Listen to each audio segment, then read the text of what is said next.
Welcome to episode 108 of the Coast to Coast AFL podcast, Nick and Blaze. I am Blaze, your host, and in this one, it is a very short round with only 7 games to go through, but they had some very big impacts across the AFL world as a whole. Each game also featured a minute of silence to honour Neil Danaher's passing, which is very sweet, especially for the game out in Alice Springs, which we'll talk about that game obviously a bit later on. And yeah, I just think overall it was a very fitting moment for the week. But we got to jump into all of the game's actions. So without further ado, how are you doing, Mr. Cyrek? Oh, not too bad, Blazy. Yeah, a bit of a quiet weekend. Yeah, just organizing a few things in my personal life, and then had a bit of time to enjoy the footy. Mostly. Yeah, there was a few very enjoyable games, a few games that I sort of watched and passed over. One game that I just didn't bother with at all, which you probably know which one that was. Yep. I got a good quarter way through, and I'm like, yeah, it's not even worth having a glance. But yeah. So yeah. Apart from that, I've been going all right. How about yourself? Yeah, I'm not doing too bad. It's been a fairly cruisy week. I did some more setting up and unpacking of the apartment. I got all my consoles organized, and my TV set up and all that. So that's all good to go whenever I want to actually play some games. Whenever I have time to play some games. Um, I went into the city yesterday, just a bit of a small adventure by myself, which was all right. Otherwise, I don't, no, haven't really done all that much. Obviously, Richmond have the bye this upcoming weekend, so there'll be no footy really Mm. for me to even go to unless I want to go to a random St Kilda game. But I don't think that's going to happen because I'm pretty sure they're playing away this week. Oh Anyway, man, but yeah, no, yeah, it's been a pretty easy week for me so far. fair enough. Speaking All of St right. Kilda, do we want to just jump straight into it? Well, we get start into not St Kilda first. We're going to start Oh on yes, that's the right. retirement Yes, that we didn't get so to last week. There was just a bit too much to talk about. yes, announced late last week was the retirement of Melbourne player Shane McAdam. Yeah, so Shane McAdam, is sort of a very, you know, uh, it's sort of a live wire forward, I would say. He showed a bit of potential, played fairly early in his career. I think he was picked up as a mature age recruit. I Yeah, I think in believe the so. SSP, not SSP, might have been SSP. Yeah, preseason draft. So, obviously, it's always great when you see a player like that get an opportunity and just sort of played in a close forward line that was sort of transitioning in their forward structure. Obviously, this was near the end of Eddie Betts' career. I can't exactly remember when he went back to Carlton, but I think it was around 2021, wasn't it? But Yeah, anyway, that but was sort of retooling. Eddie also Uh, didn't touch Melbourne at all. He went to Adelaide. no, but the Crows. Ah, Um, yeah. Okay, I get where you're that's going. yeah, Yeah. Sorry. yeah. So, so yeah, they were looking for a player, and as I said, he showed potential at times, but unfortunately, a bit towards his career, he was very injured. But he had two fairly reasonable seasons for being a young kid, getting 25 and 23 goals out of 15 games in 2021 and 2022, and yeah, outside of that, never really got his foot in the park. As I said, you provide some moderate pressure and some good system, but he was a player that was probably only ever destined to be a nice fill-in player. Had a bit of potential, had a bit of spark, but couldn't really get on the park all that much. Yeah, it was Got traded to Melbourne for another chance, and as I said, um, apparently he didn't really come onto the scene very well. 2024 was a bit out of shape from his injury. Came on strongly in 2025 until he unfortunately got injured. Yeah, it is unfortunate when injury does hamper a potential career. I mean, he's still played more games than a lot of AFL hopefuls that come through the system. 53 games is still very impressive. However, yeah, it's just unfortunate that he didn't really get to play the sort of game that he would have liked to play under Melbourne. Yeah, exactly. And yeah, I don't think there's really too much to say about him. I can't even remember.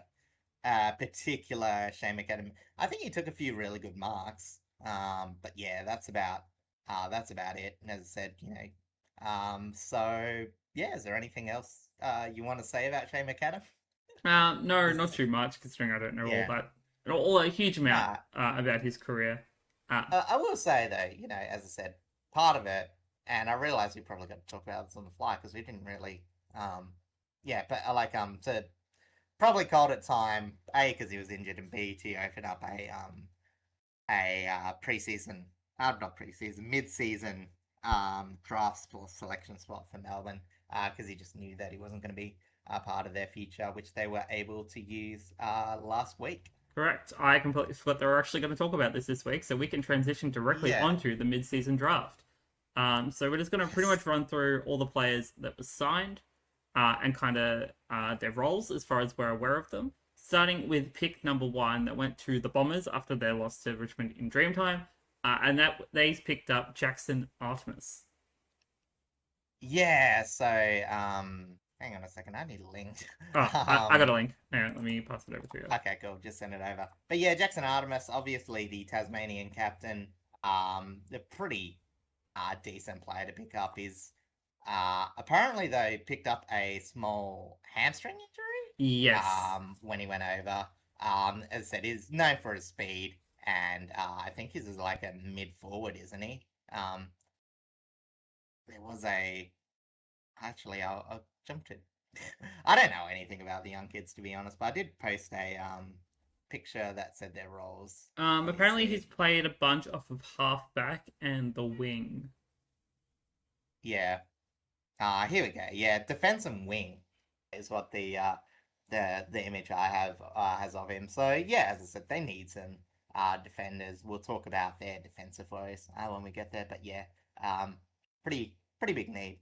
Talking about big need, Richmond choose to bolster up their defense with Geelong VFL pick key defender Kai Ananed. Yeah, we do, and he's quite tall as well, 200 centimeters. Very much he's a key defensive player, which is definitely what we need as our key defenders. Hitting the retirement age. We're going to lose Nathan Broad, we'll lose Nick Lawson pretty soon as well. So he'll slot right in, pretty perfectly. He's also very fancy. He does a lot of lockdown and intercept roles, so he's able to play both sort of systematic roles. Yeah, And he has an impressive leap as Richmond when well, they can apparently. like to play Yeah, exactly. intercept. And he has a very, very impressive Uh, leap too, so that'll be very helpful if he needs to yeah, do chop out and rucks. no, absolutely. Now going out to the Eagles, I think a bit of a more familiar name, Oliver Francow, obviously for me, from North Adelaide, the midfield, and related to Port, what do you call it, Premiership player, Joshua Francow. And yeah, as I said, sort of that inside mid, bit of burst speed, and just some variety. Obviously, the Eagles still have a bit of variety in the midfield, but hampered by the loss of what do you call it? Um, Robertson and Graham at the moment. Ah, So, yes. it's add some flexibility. Maybe like all Eagles players, maybe can play off the halfback if need be. Um, they've got a very versatile mid structure at the moment, so they should be able to shift players, and this just adds to the depth of it. Hopefully, he can maybe provide a bit of the contest, which is what the Eagles need now. Yeah, absolutely. Like as we've seen against the game just gone against the Bombers, and in the past couple of weeks as well, like their midfield core has been really, really consistent and fairly impressive in what they're able to do. We can attribute a lot of that one to just the growth of Harley Reid and Elliot Yeo not being injured, but adding that extra bit of like midfield bull pressure will definitely go a long Hmm. way.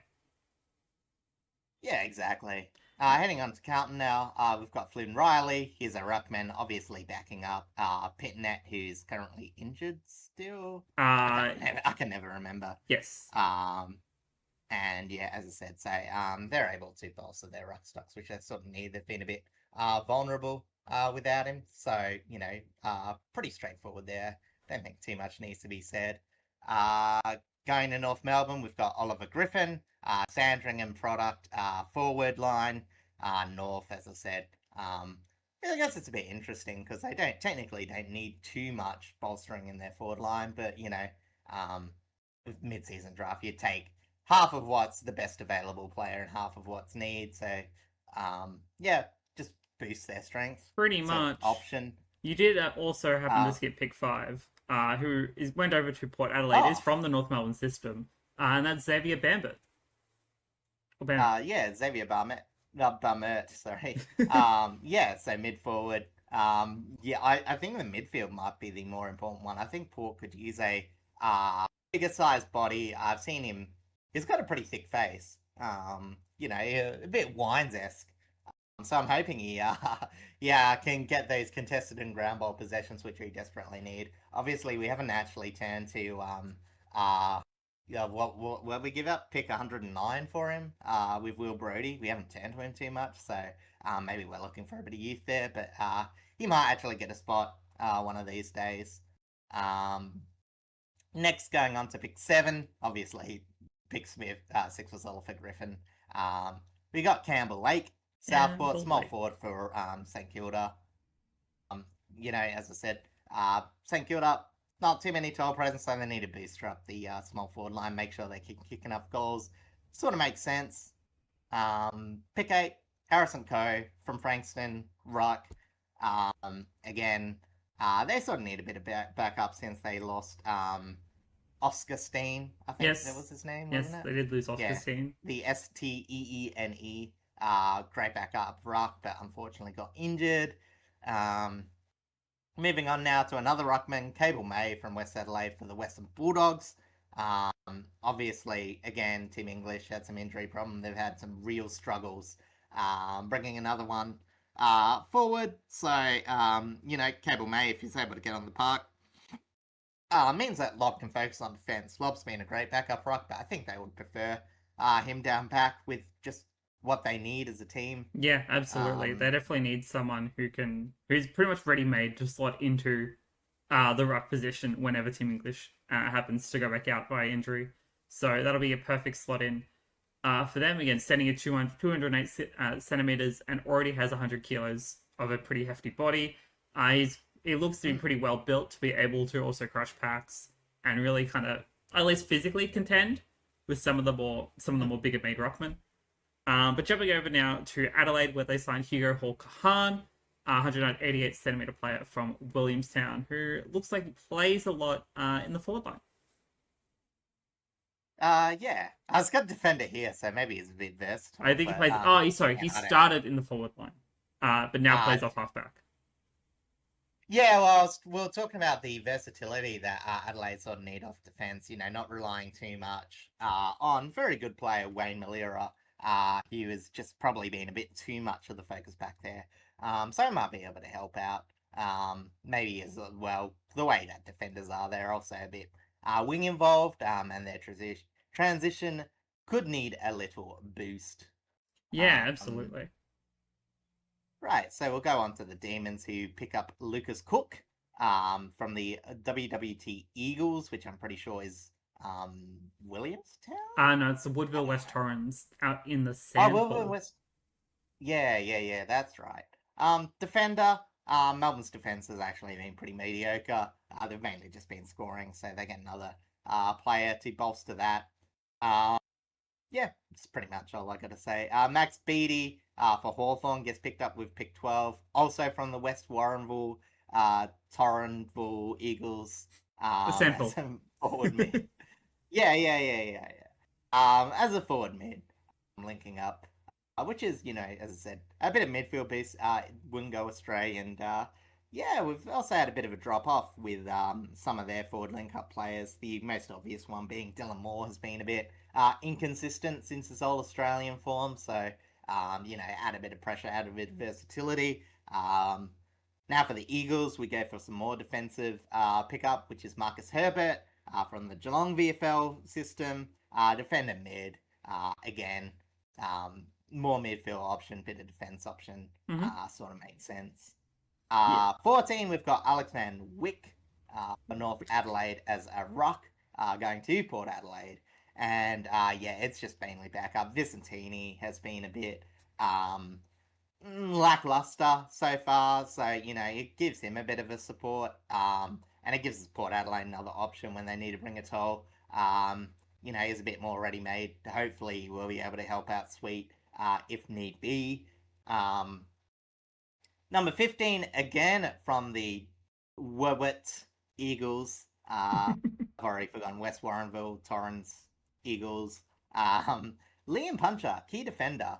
I think it's very name. fitting having a name like Puncher Yeah. and being a key defender.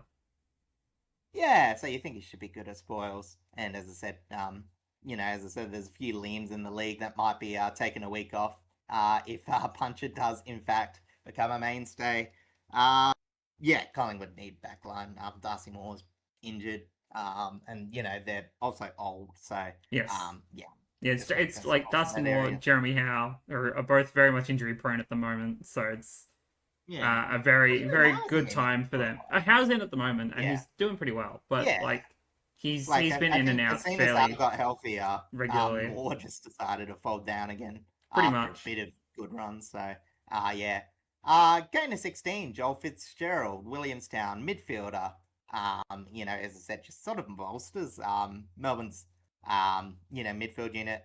They've been pretty solid, but I guess when you get to this point, someone best available, so they pick up that.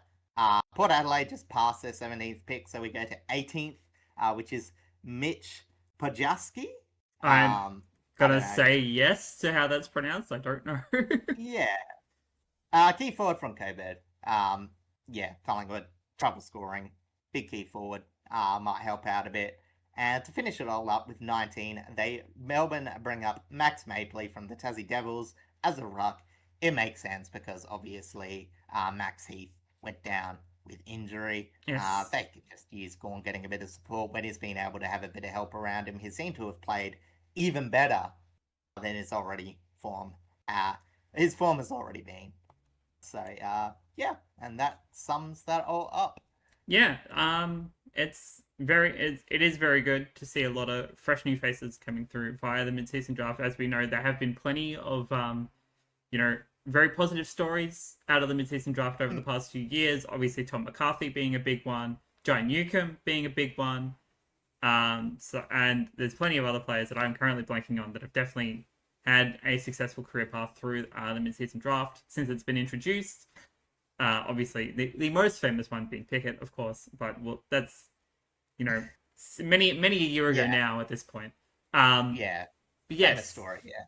now we will move on to the games themselves from the week just gone. Starting off with a big Thursday night clash over at Marvel Stadium, where St Kilda hosted Hawthorn, and with a 52-point margin. I thought this game was going to be a lot closer, but I'm very glad that I still got the tip correct, of course. Hawthorn did win out 18-11, 119 to 9-13, 67. Yeah, I think a few of us went a bit unders in the margin, and we're probably lucky because, at half time it was looking like it could go to the 100 regions, but it was an absolute football lesson in the first half. We know Hawthorn can sort of play by feel. This game, obviously, up against St Kilda, it turned into a low-pressure brand of football. But what happened, and this was, sort of going off the replay and some of the highlights, if you just don't keep your opponents accountable downfield, Hawthorn have proved that they will tear you an absolute new one, and it led to Ross Lyon having his first goalless half of his coaching career, which I found pretty funny because Ross Lyon defensive teams, I thought it might have happened before, but not to be. Yeah, the difference in values was... That's a very interesting little statistic. But you think, he's been a senior coach for 20 odd years, kind of at this rate. Like, granted, on and off, but it's been a very long time for him in the system. Because, as I said, you could say, he's coached good teams, but Fremantle, especially on offense, was pretty terrible when Ross Lyon left them. So I imagine there would have been a few games where they were threatening that, but as I said, this was the first one. The difference in ball use was pretty stark. Hawthorn gained 11-8 off turnover, scoring from 28% of their total turnovers. This led Gunners to kick 5 in 3 quarters before taking a well-deserved dad nap on the bench. And then Hardwick just came in and kicked 4 in 1 quarter. So, as I said, they just had potency in the forward line all day. Mubby Oldchol also was very good. in his continual comeback. I thought he provided a lot. Newcomb absolutely dominated in the middle. Had a nice cameo from a very cotton but effective Will Day. Yes. Obviously, Hawks fan breathing a sigh of relief that he went through the game pretty much unscathed, playing about, I think it was 60% of time on ground. Yeah, something like that. He did spend a lot of time on the bench in the first quarter before coming on, and then basically played a semi-potent role through that midfield, in interjections. 60%. So pretty much the same time on ground as Jack Gunston. So he had the old man nap on the bench. He maybe not old in age, but a bit old in body, unfortunately, at this point of his career. Yes. Hopefully they'll fix that up. But yeah. So both teams, we know they're very long down the line attack. Hawthorn can obviously hold it up, but I don't think with St Kilda that they really needed to. And really, the stat count for the raw metrics weren't actually that different, but just the lack of defensive structure from the Saints led Hawks to dominate by hands and look like primetime Sydney on transition, whilst having the clamping backline that they are, of course, known for. Saints, to their credit, tried to attack the ball carrier with numbers and force a decision, but the Hawks were just way too quick for it, and went from just being beaten in the first quarter to absolutely unraveling in the second, and then just, having junk time in the third to show for this match. And that was about it. It was pretty, I would say pretty dismal all up. Yeah, there wasn't really too much hype for St Kilda coming into around this game. The loss of Jack Higgins a couple of weeks ago definitely did not help any sort of favour for their forward line. They lost, which means they lost a lot of their ground pressure. Their tolls didn't really present all that much. They can do the best that they can, but there's still a very young forward line. And Higgins is basically their only sort of quote unquote veteran, even though he's also not that old himself. So, well, to the Saints' credit, I know it was a bit, one game and all that, but I think Silvani moved to the forward line made a lot of sense. Obviously, I agree. Kicking 3 goals, 3, helped out. But I think Silvani is just a very smart player on ground level. I think people forgot. He's not the most accurate player, and I think he'll have a few hit or miss games, but I think for the meantime, you just got to sort of play him in that forward line. But, as I said, Saints defense isn't exactly looking all that sharp. So, I think it's either Silvani goes forward and you just got to ask a bit more for players like Caminiti, who's been playing forward again, or maybe you move even Caminiti back in the back line where it's looked a bit better. Cooper Sharman, is another one. They're persisting with Isaac Keeler, who, he's had a few good games, but really, when you're putting him in the forward line, you're generally taking a net negative in attacking structure, I would say. You're just bringing the ball to ground, and they weren't really able to generate enough, even from ground ball. Yeah, the downside of swinging Silvani forward, though, is it does leave their defense open, and you really only have Wilkie and Sinclair down there doing a lot, most of that work at that point, and it's just not sustainable. We love Cal Wilkie, he does such good work, but he can't be a one-man army for this team, especially when you're coming up against the Hawks, who are known for being such a chaotic forward line because they create opportunities from such weird moments, and that's why they're so good. Yeah. Well, when I was looking, Cal Wilkie wasn't even playing his best game. I still think he's in all-Australian form, but he's had a couple of weeks where it's just been a bit off, and I think that might just be, the Saints' system starting to unravel a tiny bit. As I said, I don't think he can take full blame for it, but, as I said, in the second quarter when, you're 64% in the forward half, Jack Gunston on fire, it makes it very hard. And, as I said, it's just, because, they weren't exactly St Kilda actually had more set shots than Hawthorn did. It's just, getting the ball on ground, creating from those ground opportunities. Hawthorn was just far more potent, and that's why I was saying, even someone like Marbio Chol being there, I think, as a tall forward, whether it's his day or not, he's just providing more and more ground level opportunities. And, as I said, that's the difference between someone like Isaac Keeler in the forward line which I'm not blaming. He's a young player. And, Yeah. Chol used to be that back in the day. That was one of his biggest things when he was in the forward line. He's got that's how you sort of get best as a not a first tall forward. It's your ability to influence a contest.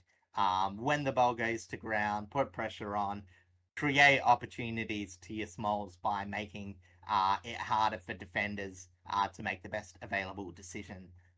So yeah, as I said, and it worked a treat. Obviously, Nick Watson, he's having a career best year. He'll be All Australian. I think he's coming like fifth in the Coleman as well. Yeah. He's So definitely he's very much at least high consideration. It'll be very dependent, obviously, in the second half.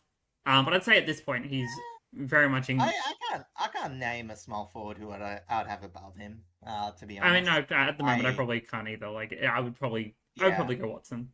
So you'd probably get correct on that. But yeah, like him and Ginnivan have both been doing fantastic work rotating through midfield as well as being those lingering small forwards.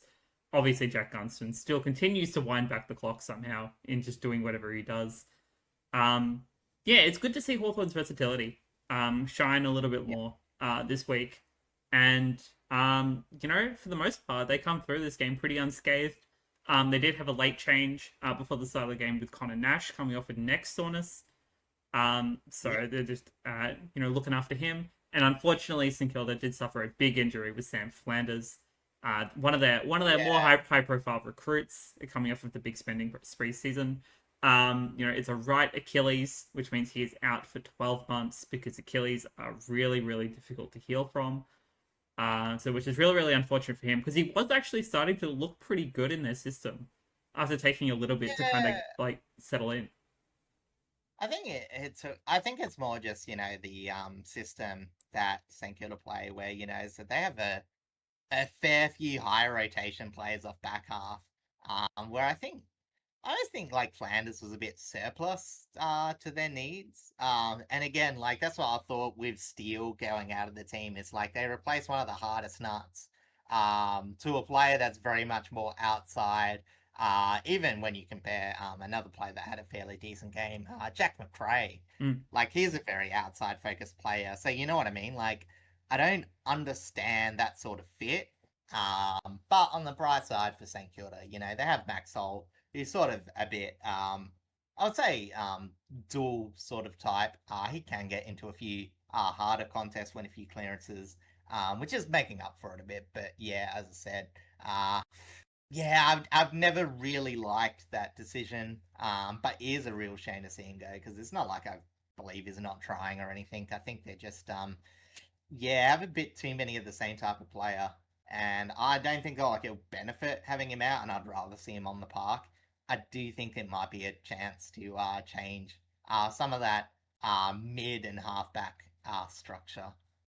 Yeah, I think so. I think St Kilda might need to do some slight reevaluations as the mid-season approaches for them, and they get that buy, and just maybe try and figure out just that better structure, especially with the hope that they get some injured players back as well, because I know their injury list is climbing a little bit. But they should be okay once the mid-season hits. So it'll be very interesting to see kind of what changes they can make to, I guess, better bolster their midfield. I would say is probably the more pressing area. Oh, man, I think it's all around the ground. Oh yeah, obviously it's all back. around the ground. Like they're losing. They don't have players that they need in the forward line. They don't have players that they need in the back line. But if you're able to get some sort of defensive output out of your midfield, it does provide a little bit more of a reprieve for their backline. Well, it's where the Saints were the most damaging last year when they were winning, like that movement of halfback. They've always been more halfback than forward, half focused. But yeah, as I said, that's just dropped off. Like in this game, as I said, when you've got a lot better structures, you've got 3-8 from defensive half, which still isn't bad because 3-8's 3-8. They could have converted a bit better. But compared to 9-4 from Hawthorn, who had pretty decent rates of movement. St Kilda didn't allow them unfettered access.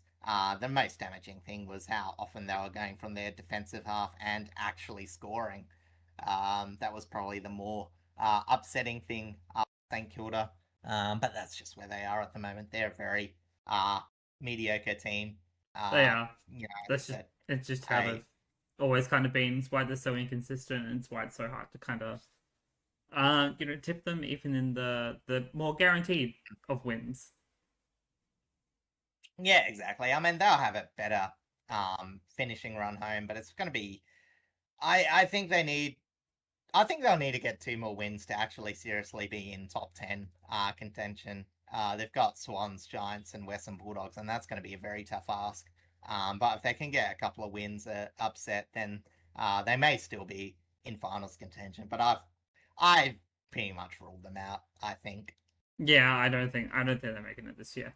Going over to a team that is very much surprising the AFL world right now after losing their coach only a Mm, couple of weeks ago is Carlton against Geelong. This is played at the MCG. Absolute huge clash for these two teams, all things considered. And with a 4-point margin, the Blues did win out after a miracle clutch from Patrick Cripps. 12-16-88 to 12-12-84. yeah, it's one of those things where you sort of forget that Patrick Cripps has like that top forward build. Because initially I was like, oh, how do you let like Patrick Cripps mark it? But then you look at it and it's like that's almost well, it was undefendable from the context that they had up. I think there was one player that may have taken the jump a bit better, but I mean, as I said, if you do the perfect things every time, then you're already going to win every game. Yeah. But it wasn't to be the case. It was just a very nice mark and sort of fitting. But Carlton, it adds to their legitimacy because as I said 2 weeks ago, Bulldogs unit very injured. They beat him, but it's like okay, that's sort of understandable. Um, Port Port are pretty hapless at the moment. They beat them fairly comfortably, and it's like, okay, yeah, they've grown a bit, but it's still two teams with their struggles. But this one is so impressive because they toppled Geelong, and I don't think Geelong were sloppy. I don't think they were like terrible. Like they No. were trying their best. Carlton forced them to make bad errors. Which I think sort of you have to give them a lot of credit because it started off as a bit of a slow start. They were playing well, but being absolutely punished off turnovers. Mm-hmm. But once they were able to hit targets, the amount of pressure they were able to put it on Geelong, restrict them by winning the ground level games, and just limit their transition opportunities, made the game a scrap, and it forced a Carlton style of game, which they've done in patches, but they just haven't been able to do all 4 quarters. But this was the game. Like this was 4 quarters of Carlton footy. No drop off, no dips in intensity. This was great. Yeah, this was something that no one was really expecting going into this game. Like everyone was expecting, the Carlton fall off to come back, Geelong to continue to prove themselves as a top four threat. Which I mean, to be fair, they are still very much in that conversation. Oh yeah, But the fact that Carlton are basically playing with nothing to lose. They've accepted, that they've lost their head coach.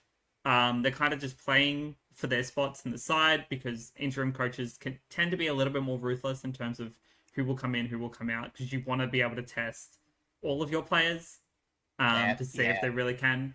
Because even if you're an interim coach that isn't going to stay, it still tells you and the rest of the list management team and stuff who is staying on the side, who's potentially on the chopping block come into season, stuff like that. But the fact that the players have stood up, they've slightly adjusted their game plan, which seems to have had a much stronger impact than what was initially thought. And overall, like everyone is playing their roles to their utmost effect. yeah. Like it's hard to kind of put into words, um, like what specifically I guess has changed. But I think it's just the fact that like their leaders on field are just standing up a lot more and like are showing a lot more hope for this team and lifting and I guess providing a lot more positive influence on like the younger players to allow them to stand up as well. And I think overall it's just a big team effort to especially win in a game like this. Yeah. Well, I think they've actually set them up, and I'll talk about this in a tiny bit, is they've sort of tinkered enough with the game contest to where they're able to more consistently bring their leaders into the contest, because it's one thing to ask your leaders to set up, and it's always, you always want that to happen. But sometimes, as I said, if your game plan's unsustainable, it's not putting yourself, because I said, Carlton have a few defensive running problems occasionally, but in terms of attacking the contest, I don't really have any problems with the way that Cripps, Walsh, or Hewitt goes about him. I think the biggest thing is just inefficiency. The fact that, they dominate stoppages, but unable to convert it into that much scoring dominance. But, as I said, I'll talk about that a bit more specifically a bit later. But, as I said, this game overall, was very played loose defensively. Wiedering played a bit looser as he had Jack Henry, which I actually think brought Jack Henry into the game a little bit. I think as a forward that, goes on that key lock defender, I think he actually likes the intercept defender more, because he's a very mobile player. He can always run with. He's very good up the ground. He's a good, solid marking option going inside 50. And if he goes deep, he's still a threat in the marking contest. So, as I said, he was absolutely... I thought Henry was absolutely fantastic, and Wiedering was just solid enough. And Stewart played in his late 10s intercepting role. He had an absolutely fantastic game.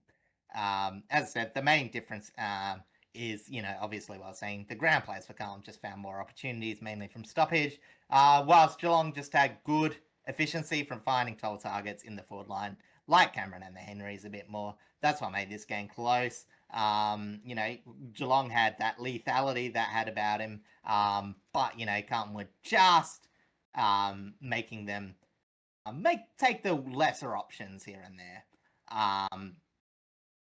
As I said, they're playing the game on their terms later, and, as we mentioned, with the Patrick Cripps mark, I don't think that there was a bigger symbol of this 3-0 record than him taking that massive mark and a goal winner to give Fraser a 3-0 record as interim coach. Agreed. He very much stood up massively, both as a leader of this club, obviously their captain, but also just he has been the symbol for Carlton for quite a few years now. He's basically the one that carries, the Carlton's hopes and dreams on his shoulders, at least in the eyes of the general public. So to see him be the one to clutch up to, to convert, you had to actually kick the goal to be able to win the game. And to just, I guess, revel in the understanding that, Carlton are in a weird position right now, and you're just playing the style of footy that you want to play, win or lose, and they look like they're having fun again out there. Yeah, and the thing is, obviously, it wasn't just Patrick Cripps, but I think, as a leader and that shaping, because this actually had a really great month. But, as I said, we were talking about earlier in the season, I can't remember if it was on the podcast or with one of my Carlton friends, it's you know what, if Patrick Cripps want to go to WA, maybe play for the Eagles where they need a contested player, they would have been willing to let him go. But I think, as I said, this synergy as well with, the youngster Jagger Smith, who looks absolutely fantastic. He just finds players and puts them in position to score. 9 scoring. Sorry, that's 5 comments. But, as I said, his connection was pretty good. 6 clearances and a few intercepts. I thought his positioning was very good in that match. Yeah, and, I think they're, as I said, it just... their midfield synergies have definitely been cleaned up. Yeah. A lot more. Cripps, Walsh, Smith, all working in tandem once again, and it actually feels like it's working really well, even though their kind of their ruck situation isn't as ideal as they would like. They're making the most of what they can get out of centre bounces, and when it comes to stoppages, it looks like they're working even better in that part. Yeah. Well, I was actually wrong. Mark Pitnet is back. He was backed up by Harry Mackay. He was sort of roaming around a little bit. I still wouldn't call that an ideal ruck situation, but it's good enough. No. Pitnet's always the sort of player that you sort of looking at below 70% time on ground, so you sort of need that second backup anyway.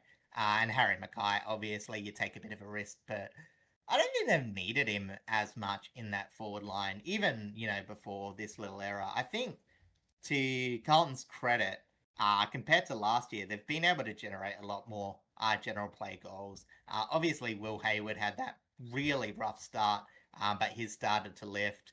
As I said, even though he doesn't always get involved, Frankie Evans still provides a bit of pressure, what you want.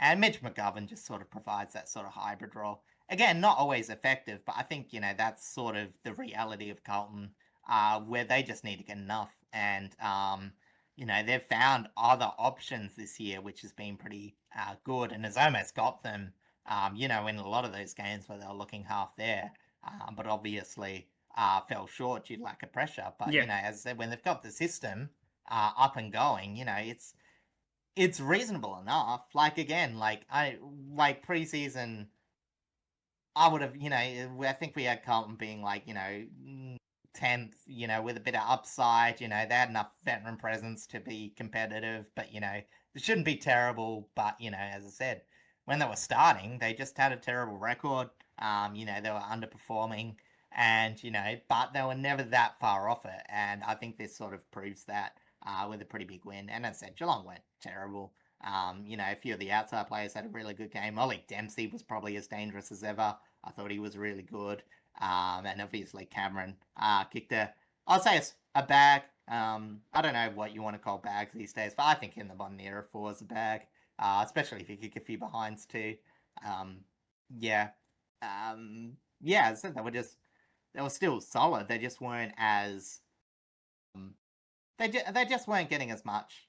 They were forced to work a bit harder than they were used to. Yeah. And Geelong, they just play run with defense. As they've always been a bit loose. They'll let other teams run with them, and this is one of the rare times where it didn't pay off for them. So I'm not really changing my outlook for the Geelong. I think they're still a top 4 team. But they're gonna have to deal with this little loss. And I think to wrap it all up, because I did look at these 3 games that Carlton have won, and even the last half of the Brisbane, just to see what they've sort of done. I think they've almost adopted a Freo sort of mindset.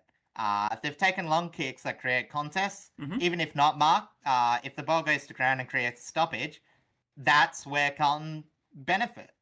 And, Carlton are not a good ball use team, but if you turn up the ball at your half forward line instead of your half back line, there's less run back you have to go to.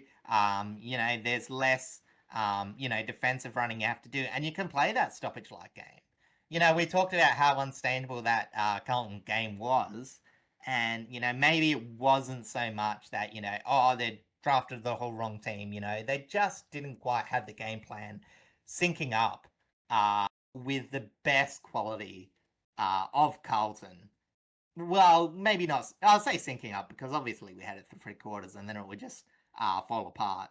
So, as I said, if they can stay scrappy, realize where they are, take meterage, and bring the ball to ground a lot more, I think this will stay sustainable. I think this is a bit more than, a bit of a fluky run. I do think there's a ceiling to it, obviously, but for now, they're playing fun, enjoyable football.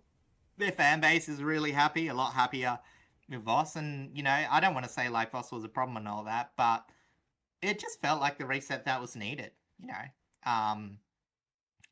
I said, I think internally they knew that they only needed minor changes, and, Voss made the tough call, and, credit to them. I think, it's one of those things where if you still have belief in the system, coaching setups and all that can change, but you still have a chance to win. If you've got a group that's cohesive enough and you've got a clear message, then you can play your best football, and that's what we saw today, on Friday. Yeah, absolutely. They've put themselves in a really interesting position where they can very much still have a damaging impact on the top 8. They've proven now against the game against Geelong that they can be a threat. Whether that results in them actually making top 10 to wild card to top 8, whatever. That obviously remains to be seen. They still have to come up against some of the tougher opponents. in the top 8 still. I don't know what their run is. They've played a lot of the tougher ones. Yeah, but I think their they've got a couple schedule of gets a bit double ups, easy. I think. Yeah, they might have had a few shut-ups. I'll have a So look at the future coming up. if they're able to keep this sustainable, they can very much cause a bit of impact and a bit of chaos in terms of the standings. Yeah. However, it's very much still like a remains to be seen kind of thing as to whether it will get them back into that finals fight. Yeah, because as I said, their immediate future's good. They've got Essendon, GWS, which will be hard at NG, Eagles, Richmond. But yeah, the run home's pretty tough. They finish off with Western Bulldogs, Fremantle, and Brisbane. Yeah, it's a pretty. St Kilda as well. That's at least one of those are winnable. Well, St Kilda isn't bad, but it's still for a team that has to play pretty much perfect to play finals. Yeah, it's a tough ask, but they're a slither of hope. Yeah, it's only in terms of it's a low bar. True, it is a low bar. Set.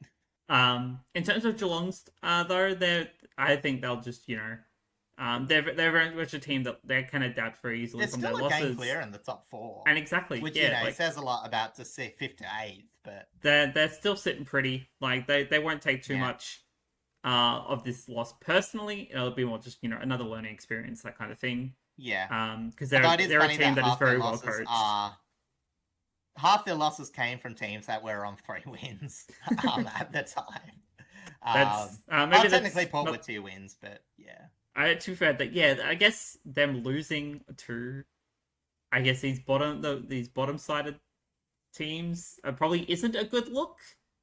But I don't know if it's like when they here nor there. They had, I think they were 4 of their 6 losses for the year.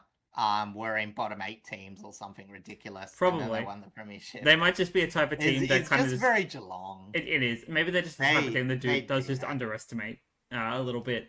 I don't think it's underestimate. It's just the brand they play. They're just so free flowing. They allow teams to score, and I think a lot of the times you see top teams focus a lot more on defense, and then they just overwhelm lower teams. Whereas, as I said, Geelong can break good defenses. But you know what I mean when. Defense isn't really the issue at hand, which happens with bottom teams, then, you can get a few upsets going the other way. Yeah.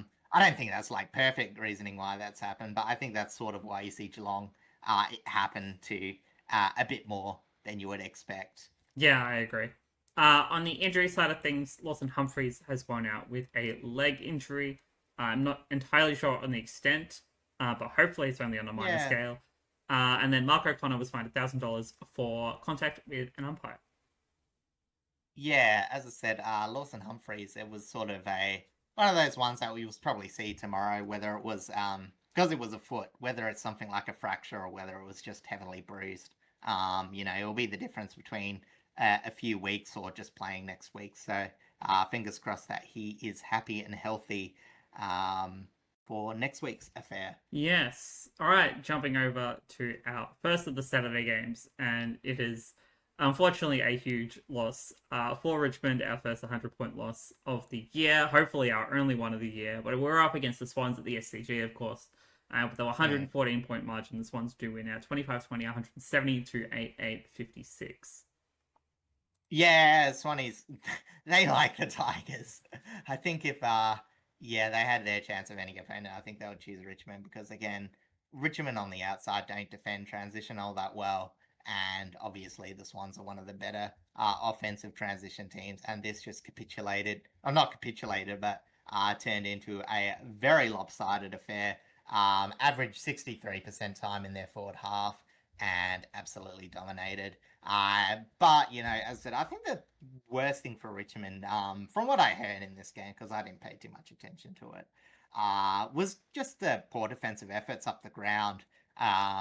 We've seen this a bit where, theoretically, Richmond's defense has been okay, but they've just been absolutely overwhelmed. Mm-hmm. But, as I said, it was off a huge injury list. Richmond... Even though they're better than Essendon at the moment in terms of injury list, it's still a ridiculously big list. As I said, the Swans just exposed the open wound.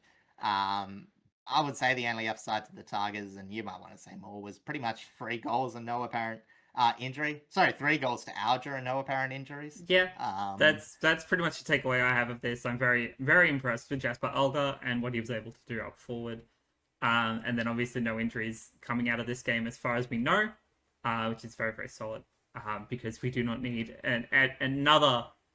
another addition to that list. Thankfully, we have the bye this week, so there will be no cause for concern, and hopefully we'll get some more players back post bye. But you never know. It wouldn't surprise me if like Richmond had a bad cafe incident and hot coffee got spilled on a few of their players and had to miss a week. That's just the season that they're having. And it does very much feel like that. Yeah. As I said, in terms of what was the difference, it was the tenfold difference in champion data rated ball use. Tenfold difference, where I think, Sydney were about 110 with their bowl use and Richmond were like 10. Led to 107 points off turnovers, which is pretty big. And the inability to stop Sydney moving the ball led to 73 entries and a 27 hit rate of scoring from D50 chains. There was no junk time, just 3 quarters of blistering score and a lull at the end, whose last quarter pretty much only served the purpose of making the margin over 100 points. Charlie kicked 8, Heaney kicked 5, Warner also joined in with a damaging 32 possessions, and Harry Kyle's debut was great. If you didn't see it, his mates sort of all pass out from the celebration as they were forced to endure this entire match in this blowout. They were partying pretty hard. I hope it was all above board because, as I said, it was sort of funny to see. But yeah, as I said, they looked pretty tanked by the end of it. Hey, they were having a good time. It's what we're meant to do at the footy. It's meant to be a good time. Supporting your mates and all that. As I said, as long as it's all above board and all that, because as I said, you always want to make sure you balance creating a friendly environment to letting people have fun. Oh, yes, of course. But, as I said, to celebrate the kid playing a good game was really good to see. There's nothing really I want to say apart from this. I don't. If you got some whinging to do. No, I don't have any whinging to do. This was a game that was expected. We were just hoping it wasn't going to be 100+ point loss. But this one's they needed to kind of back to back 100 points for them against Sydney. 100 point losses against Sydney. Maybe I can't remember. I'm pretty sure it was a 100-point loss again last year, but I can't remember. Yeah. But yeah, the Swans, they just continued to put their stamp on that top 2 position. Again, obviously they're fighting against Freo at this point to try and lock in that number 1 spot. And Swans have percentage advantage in that. Yeah, with this absolute blowout. Their brand of football, they're going to thrash teams. Oh yeah, 100%. We'll talk about it in a second. But yeah, as I said, the bottom teams against Sydney are just going to be so ever exposed, and as I said, I think their percentage will be a bit higher than their finals threat level. But it's still absolutely fantastic. And as I said, Charlie Curnow might even win the Coleman just by bashing up bottom teams because he's struggled this year. But when you can kick an 8-bagger. He's definitely found some fullbacks to be a little bit tougher to play against this season. I found a little obviously, Charlie being Charlie, he's often inconsistent in terms of his conversion. But yeah, him kicking 8 jumps him back up into common contention. Isaac Heaney continuing to do what Isaac Heaney does, kicking 5 goals from the midfield, continuing to be that damaging presence, and again one of the superstars of the competition. Chad Warner is still being insane. And again, they're still missing Golden to be that kind of icing on the cake. That really didn't matter because I think they're also missing what's his face? They did have just the wrong. I lie. Yes, they did have just the wrong. They did, however, lose 2 this week. Being Justin McInerney to an ankle concern and Lewis Melican to a hamstring concern. Yeah, it's a bit concerning, but as I said, when you're that far in front, some of those might not actually be as bad. Yeah, especially if they're only in like the minor injuries. Obviously, if they're major, that might make a bit of a long term effect. I think But if they're McInerney minor, it should be probably right. would have come back on if he was able to. I think Malcolm was sort of a wrapping cotton wool situation last quarter. I mean, But, realistically, so no, they we'll didn't. see. They didn't need to take the chance anyway. Like the No, damage was done after the first. like I mean, yeah, like what was it? I think it was about 70-point lead. It wasn't that bad. It was 15-7 to 7-4 at halftime. It was really the third quarter where everything fell apart. Which is normal. But You know, yeah, it wasn't a a great phrase game. we've heard a bit this year too. Yeah. But yeah, so Um, yeah, yeah, unfortunate. Not too much positives for Richmond, as I said. Even the midfield unit, yeah, had it's signs, but flat out beaten. agreed. So yeah, On the MRO side of things, Angus Sheldrick was also fined through $2,000 for rough conduct against Jack Ross. I think it might have just been like a dangerous tackle kind of situation. But otherwise, not much else to say from that game. So now we'll jump over to Queensland, in fact, because we're going to go up to the Gabba where the Brisbane Lions hosted the Fremantle Dockers. Fremantle coming into this game, 10 wins on the trot. 10 wins. 10 wins on the trot, looking to line up an 11th against the reigning premiers. The reigning premiers coming in with a point to prove after their embarrassing loss to the Giants, and with a 25-point margin. The Dockers win out, making it 11 wins in a row, 15-13, 103 to 10-18, 78. Yeah, and if you didn't get a chance to watch this game, this scoreline is flattering. Like, Brisbane were absolutely dismal to start the game. Chunk Time did lose Freo a percentage boost, which might be a bit of a shame, but I think the 11-win streak more than makes up for it, especially when you get a win for at least a top 10 contender on the road. But yeah, so the Lions were rubbish at the Gabba. Movement continues to be a problem for Brisbane. This time it was also the connection between the forward half and inside 50, which is a pretty big problem because that's where Brisbane get most of their score. And the other way, they're just going to lay a hand on the Dockers. They allowed so much uninterrupted movement from the first to third quarter. As I said, the retained possession nature of the Dockers just dried up all of Brisbane's possession, and good running prevented a loss of a lot of outside marking until Brisbane caught up late. As I said, if you hadn't heard, David King, certified Freo hater, made the comment that this was going to be a certified lock for Brisbane winning because Fremantle didn't play too aggressively enough. But, as I said, it was really completely the opposite. The fact that Freo are so good at retaining just meant that Brisbane Lions weren't able to score off intercept. Their stoppages have been pretty bad of late, so that wasn't a factor. And, there was just so anemic. And this is why we don't rate David King as an expert commentator.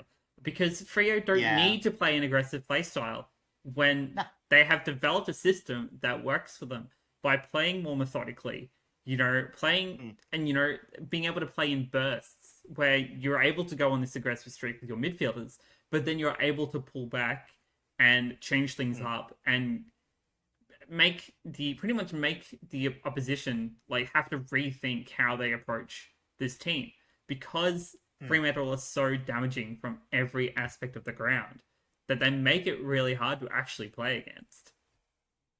Yeah, because at every moment they're asking you to defend 3 potential lines because, all of them have ability to create damage. And as you say, it's not always firing. In fact, it's funny, I was talking about my dad. Like, there's a fair few Freo players this year that you could drop, like off form and all that, like different parts. But the fact is that most of them are at least providing some sort of role. And structurally, like, their mistakes just aren't getting any damage off them. Like, they're not the best ball use team ever. As I said, it's, like same with Carlton. If you make your mistakes, in positions where, you kick something a bit long down the ground, as I said, it's either an intercept, in your defensive half, in your forward half, where you can set up your defense where they're absolutely fantastic, or create a stoppage, which is even better because, Docker's been so good at them. Yeah. It just sets them up. And in this time, as I said, they were just plenty able to win that territory. And yeah, Brisbane's defense, it was bad.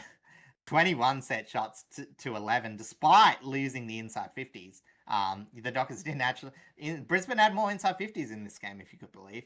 Yeah, the Dockers' defense was king. Even with the loss of informed defender Brennan Cox, both Chapman and McVie stood tall to cover, as Warner took sort of a hybrid role. He took a few defensive moments, but took also the chance to take a few more the distribution things that Charles McVie would normally take. Oh, yes. Which I thought was pretty good, because McVie's been pretty... I genuinely keep forgetting that McVie now plays for Fremantle. Yeah, no, he hasn't fit in the system very well. I'm very surprised that they've made him play defense. I thought he was a bit more a good defensively accountable winger. But it is what it is. I mean, you can't, maybe it's not a good role for him, but it's fit in the system, so that's all that really matters. Yeah, as long as as long as you're playing a systematic role that contributes, then there isn't really too much you can complain about. Yeah, exactly. Because as I said, Brisbane, they have Harris Andrews, one of the best defenders, and yet their defense was crap and loose. Free kicks as well. Let Amos, Tracy, and Voss kick 11-8, and Sweater was back to hitting targets. As for Brisbane's midfield, it was all over the place. Bailey had a decent game. Neil was good in clearance, but not good around the ground, as he was clamped by, I would say, best on ground, but maybe it's a bit up in the air. Matthew Johnson, of all players. He's been a player that's really lifted over the last year and a half, and is now actually having pretty influential games. It's a really big mix, because, obviously, this is a Freo team that's missing one of the best midfield rotations. And now they've got the option of playing forward when he comes back in. I'm obviously talking about Hayden Young. Yes. Which we've seen him be damaging inside 50. So that's a pretty big flexibility. Yeah, and the rotation that he's been doing with Shea Bolton has been nothing short of incredible, because they're both able to play the same sort of role and have the same sort of impact. Young or Johnson? Young. Oh, okay. Sorry, not Young or Johnson. No. Yes, Young or Johnson. I was gonna say, yeah, Johnson's like a hard, consistent bull that can actually get involved in handball chains as well. So as for the Ashcrofts as well, Will had a pretty solid half, but was only really good when the game was over. Mm-hmm. And McCluggage has probably had one of the biggest drop-offs in forms in terms of this year to last year. Yeah, as I said, McCluggage was would almost have been he would have been near leading the coaches' award last year from his start, and now I don't even think he's been the top 12 best players in his team. No, I don't think so either. I think he's had a huge drop off in form. I still think that some of their midfield players are still very much competing and doing their role effectively. I think Josh Dunkley is still having a fantastic season. The Ashcrofts, they're just doing kind of their own thing mostly. It is mostly Will doing a lot of the heavier lifting in terms of that, though. Lockie Neal, despite everything going off in the off season, second year, he's he's still playing fine. But yeah, McCluggage is definitely the biggest one that's had that sort of drop off. And then obviously with the loss of Dane Zorko coming off the half back line, that opens up Brisbane's issues of how they move their ball a lot more, because he's usually the one that does a lot of that, or is one of the big contributors to their ball movement. So that definitely opened up kind of avenues to quell them from having successful chains throughout that midfield. Yeah, and as I said, some of this stuff is concerning because, again, obviously, I had a look at the last 5 games in terms of Brisbane, and some of this is really concerning because, as I said, Brisbane's always been a bit of a team where they have boons in some areas and then really low stats in other areas, but it's the ones where they were normally good at, and it's a lot to do with the contest. So in the last 5 games, their ground ball differential has been dead last in the last 5 games. They average a 12 loss in ground ball differential. Their tackling differential is at a 9 loss per game. Mm-hmm. Last year was actually pretty solid, but this year it's absolutely nothing. They do generate territory, but it's at a fairly middling rate of retention, and their marks inside 50 has also dropped. again, that was about the same last year. So I'm just sort of looking at an overall scheme in this. But the defense is where it's all sort of fallen apart. And I think it's the stuff to do up the field that's sort of causing it and being exposed. They're the fourth worst at conceding goals per inside 50. And their inability to stop opponent ball movement, its scoring, I should say, is actually on par with Richmond and Essendon at the moment in these last 5 games. So basically, their defense has dropped, and it's because it's a lot easier to get the ball in there and score. As I said, it's never been their strong suit, but as I said, it was bend not break during the two-peat, I guess, back to back. The back to back, yeah. Yeah, and as I said, but because their forward line has lost a bit of link up, and because their stoppage game has absolutely dropped off, it's exposed themselves massively. And you can say, oh, they're missing Payne, they're missing Leicester, and it is true. As I said, it's a bit more than that. As I said, you would excuse them if they were, middling or something like that, but this is a pretty big drop off. And as I said, I wasn't too surprised that they lost this game. I was a bit surprised that they got absolutely trounced. Again, Freo probably should have got a percentage off it. But again, as I said, it's a team travelling away. It's always hard to sustain that level of pressure. Brisbane did have a yelp late, but again, it was pretty awful. As I said, there's not too much good to come out of it overall. Bit concerned about Brisbane at the moment. Even before this game, their stats were bad, but you know what I mean? Is it's a couple, but as I said, the last stuff of Carlton alter this game, which is, 3.5 games, it's a big chunk of football. Yeah. It's been pretty much awful. Yeah, it's been very concerning that we've kind of been expecting this kind of bounce back from the Lions, as we've seen in the past 2 years, where they've kind of started the season very slow, very sloppy, and then kind of just bounce back to being the dominant form that they are. But we're now halfway through the season, and we still haven't seen it. So it's is the three-peat not going to happen? Because currently, the way that the trajectory currently shows is no, that they're not even gonna possibly even make top 4 at this rate. I mean, well, I think they've got no chance on this trajectory for top. I do think they can three-peat technically. But what I will say is Brisbane, by all metrics, deserves to be 9th. Right, Brisbane are bang on where they should be through this. This wasn't like the last couple of years where, they were losing a few close games, or, some of the Beltings last year were up against very quality opposition. Obviously, Dockers are very quality opposition. But, they still had aspects, or teams were clearly doing something to specifically beat them. Like when they got thrashed by Geelong, they had a very good intercept generation. But this is a lot of it feels internal. Brisbane just aren't performing to the level that they want before they get on the field. And that's a bit of a concern. Again, Fagan, I still maintain that he'll go down in coaching folklore. He'll go coaching Hall of Fame. He'll figure something out. But, absolutely. As I said, it's just struggling at the moment. And as for Freo, as I said, it's pretty much everything. Well, not everything, right? As I said, Fremantle play a very uninspired. They don't play a very media-friendly game. Correct. But it's very different to the 2016. Sorry, not 2016. 2014 Ross Lyon era, when they played where finals. they had to play such a negative game to win. There's negative tactics in this, but it's to allow offensive benefits. Which is really, really good. As I said, it makes it a bit more translatable into finals too, because you're not always relying on perfect ball use. In fact, Freo's ball use has been good at times, but, is pretty ordinary. As I said, not ordinary, league average, I'll say. They're not like Hawthorn or Geelong where they'll slice and dice. Yeah, again, and that goes to, I guess, to David King's point, is that they don't play an aggressive form of footy, which is the media-friendly version. because Yeah. it's the more exciting way to, quote unquote, exciting way to play.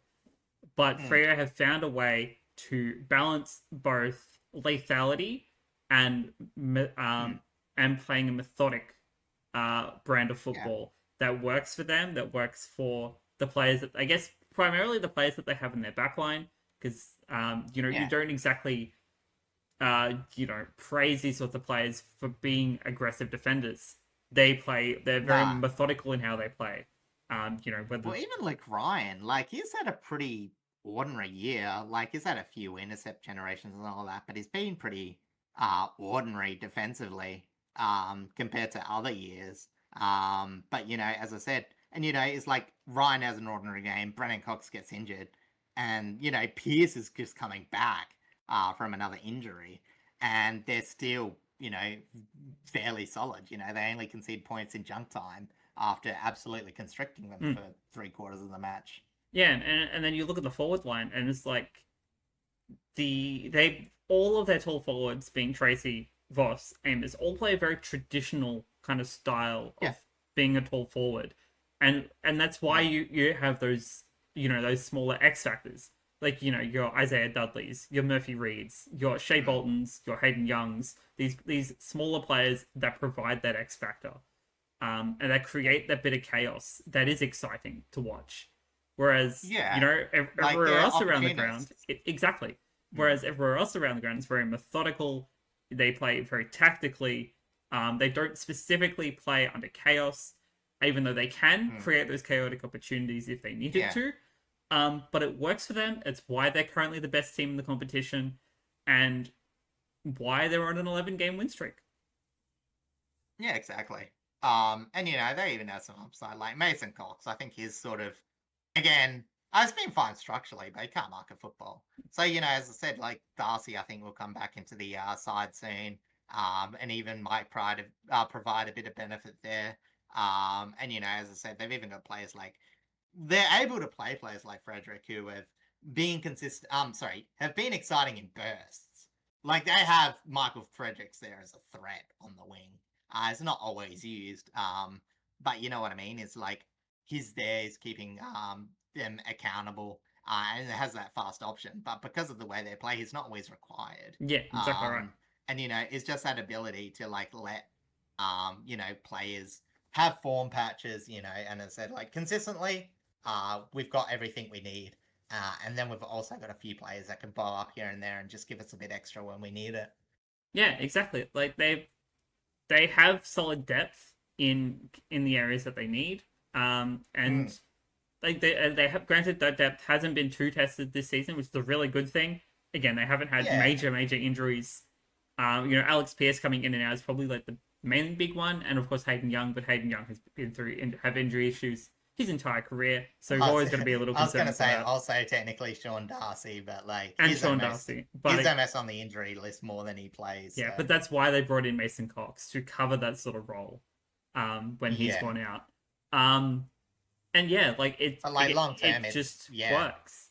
However, like after their bye, they've only looking at Sam Sturt and Brandon Walker on their injury list. Like that's pretty. Like that's pretty good. So good, especially for a team that basically has to travel every other week. Like that is really good. On the injury side of things, though, there are 3 injuries coming out of this game. Keegan Coleman for the Brisbane Lions coming out with a hamstring concern. Brennan Cox with a knee, and Matthew Johnson also with a hamstring. On the MRO side of things, Matthew Johnson was also fined $2,000 for striking Lachie Neale. Probably deserved, to be honest. Shea Bolton fined $1,000 for contact with an umpire, and Josh Tracy fined $1,000 for staging. Yeah. Odd. I was the 2000 was deserved. I thought I thought he was a bit lucky not to be in contention for a week, Matthew Johnson. But as I said, I don't know. Tracy's staging too was a bit funny. Again, probably deserved it, but like there's a few players this week that did a few things that I don't think were called. So, it's just how it is. It's always funny who gets targeted for the staging fines. Yeah, so it's got to be massively obvious to get called out for it, or you get away with it. That's kind of how it is. Yeah, exactly. All right. Rightio, shall we go to a pretty great all-round game? Yes, the Bulldogs hosting Collingwood at Marvel Stadium. Another intense game for the Dogs after having a really, really Mm. intense game last week. That came out down to single-digit margins. But with a 4-point margin, the Dogs do win out once again. 14-13, 97, 13-15, 93. Yes, and the Bulldogs, despite really having everything they needed to win, and I'm not saying they converted bad or anything because like 14-13 is pretty great. Collingwood only had one lead for the night very early on and a 15 inside 50 differential loss, but they were almost able to beat the Bulldogs with pure forward efficiency. A bit ironic considering they were 13-15, but in terms of scores per inside 50 with the limited opportunities, they really made the most of it. And, I don't often lead with players, but I think this has to be said. Led by Jordan De Goey. Not personally my favourite player in the league, but you can't ignore 19 score involvements, which is 68% of the team's total score, ran through the one man.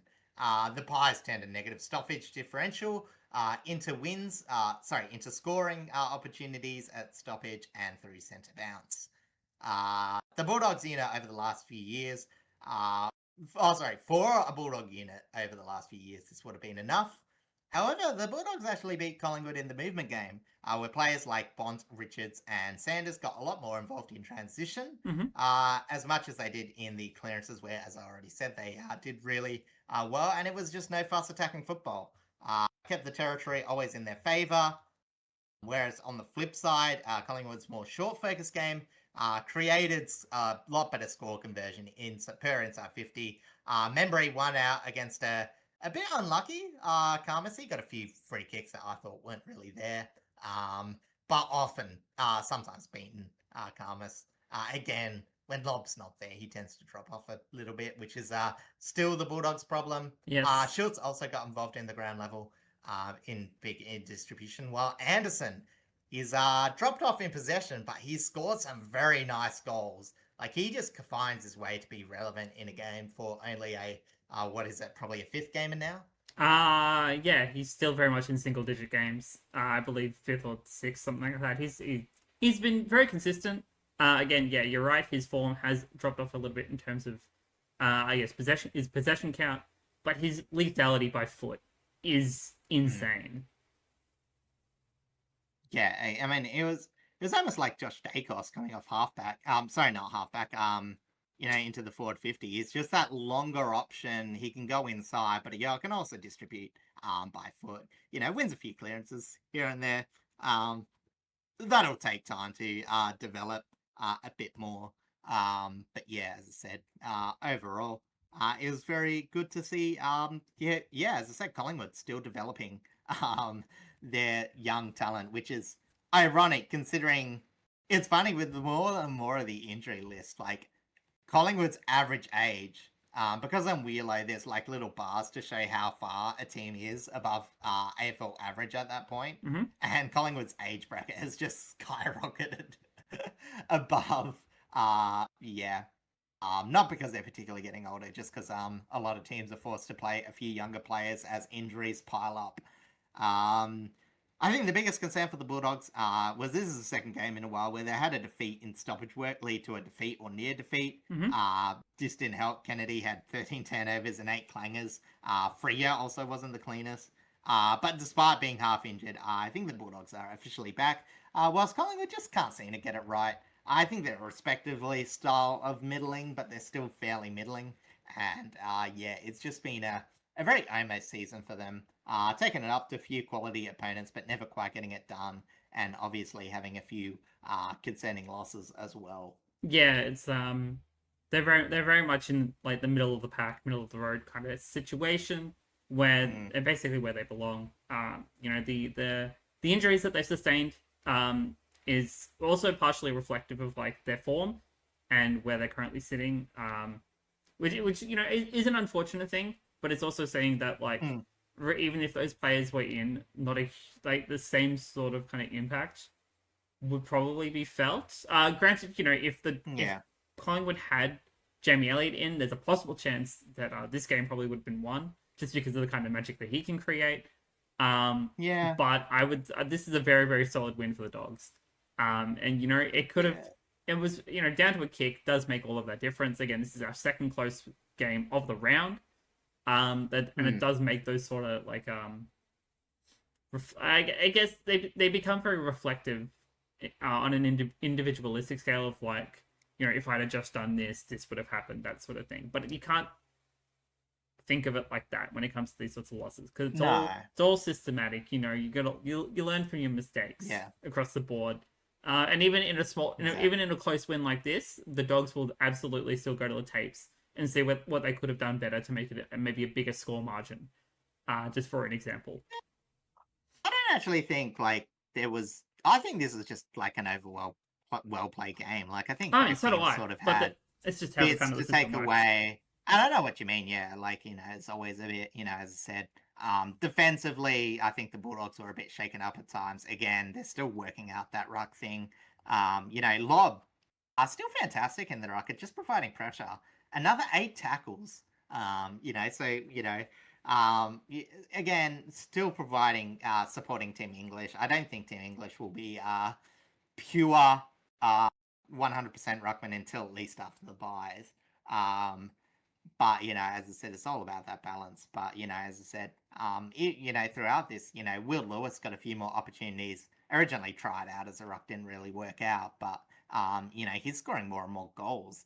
So they found a bit more forward threat, you know, especially on a night where, you know, this was a game where, you know, Aaron Norton kicks 1-3 and, you know, normally the Bulldogs lose by a small margin and you're sort of tearing your hair out.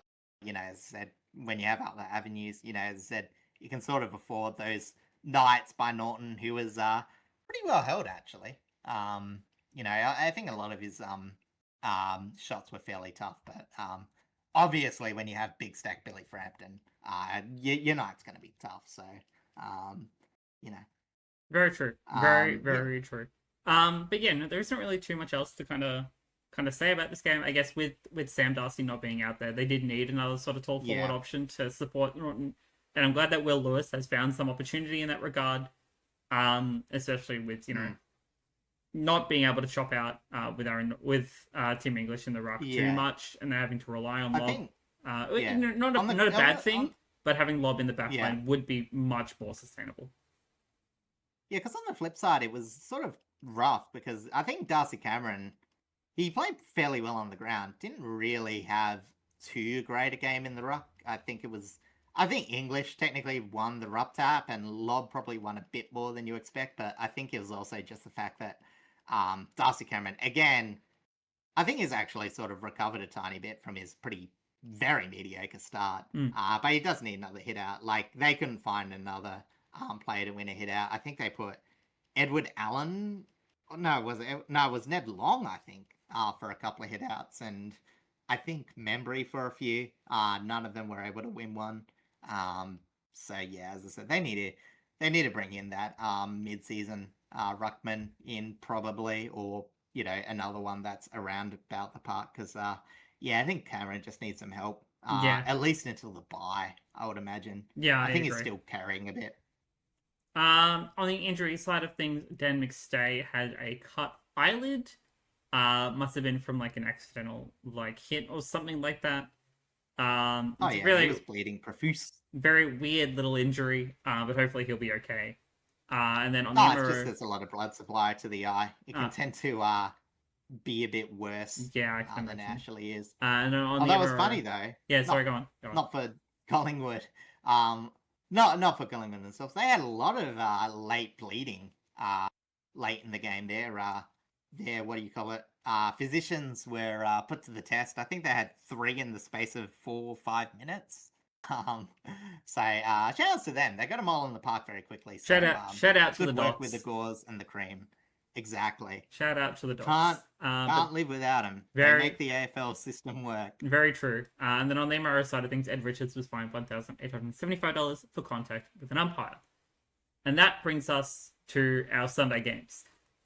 This one, there's a bit of a track record in relation to this ground specifically with the host, quote-unquote host, for this game.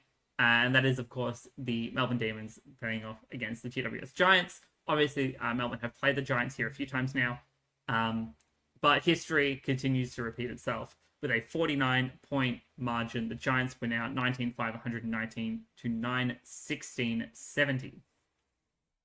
Well, it was a big statement, wasn't it? Because, as I said, I watched parts of this game, but whenever I was watching, it just seemed that the Giants were so much cohesive than they were at the start of the year, especially in the forward half work. They had big players playing well, they were accurate, and they were very creative. 19-5 is pretty insane. Like, this game probably could have been a bit closer. I do think that the Giants were sort of scoring the lights out, but they were still, overall a lot better than Melbourne. Melbourne struggled to contain, as they have, all season. They wasted their territory advantage. Whilst, as I said, Giants didn't really have as much time in forward half because they were just moving the ball so well. The ball didn't have to live in their forward half because when it went to their forward half, it was like a goal 10 seconds later. Ash, Idun all had fantastic games. One of the biggest performances, Finn Callaghan, 20 perfect kicks, overall 95% disposal efficiency, and a couple of goals to boot. His ball use was a cut above. And even for the Giants, who had far less impressive transition numbers in terms of the amount of the time they exited their backline to the forward 50, they just absolutely dominated the outside marking contest and created far more from their intercept possessions. As I said, it's still hard to believe that GWS are still injured to buggery, as they've now gone from understandably disappointing to a split record, which I think they'll take at this point of the year. And that Eagles loss looks miles behind them. As I said, the damage from intercept seemed to be a main key for this comeback, where their defensive score still staying strong in that regard, where, as I said, I don't think they're as damaging as restrictive defensively, but they still generate intercepts. And, as I said, this is where this might be a bit more sustainable. Because, as I said, Giants have always had that core. They've just not been able to generate damage from halfback over the first half of the season, whether it was just all falling apart in their forward line with distribution and some of the forward line efforts, or, some mediocre ball use from some of their back half players. It seems to be, at least for the short term, patched up. And, it's looking all right for them. They were in a very dismal place early. They very much were. I think a lot of this week specifically, I think a lot of it can be contributed to the return of Sam Taylor coming back into the side. He might not have had like a huge amount of impact, but I think just the fact he has some really solid leadership skills for their defensive line. He's always kind of been, the big one to stand tall down there. But with Lockie Ash and Jack Buckley having had to deal a lot of the time without him down there, I think it's like that they've just become a lot more solid of a backline, and he's able to just slot straight back in and just play his role, even if he wasn't at 100% of time on ground or whatever. No, he wasn't too fit, but as I said, you do add leadership structure with that. So just having him definitely helps in terms of their defensive structure. But again, their midfield, and not to mention this was Clary's first game against his old team.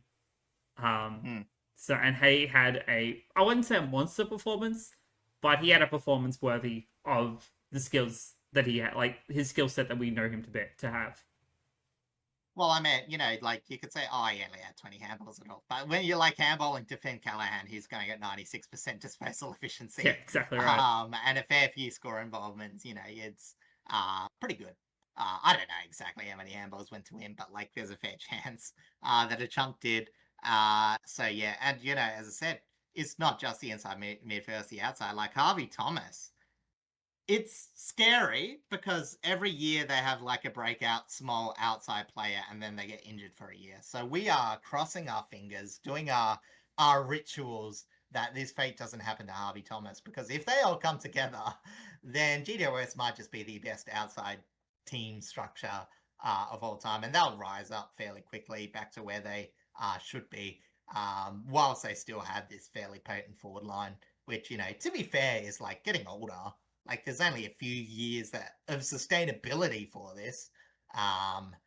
But, as I said, it's still going to be a couple of years. And they're sort of proving that this year might not be a write-off, which is what they need.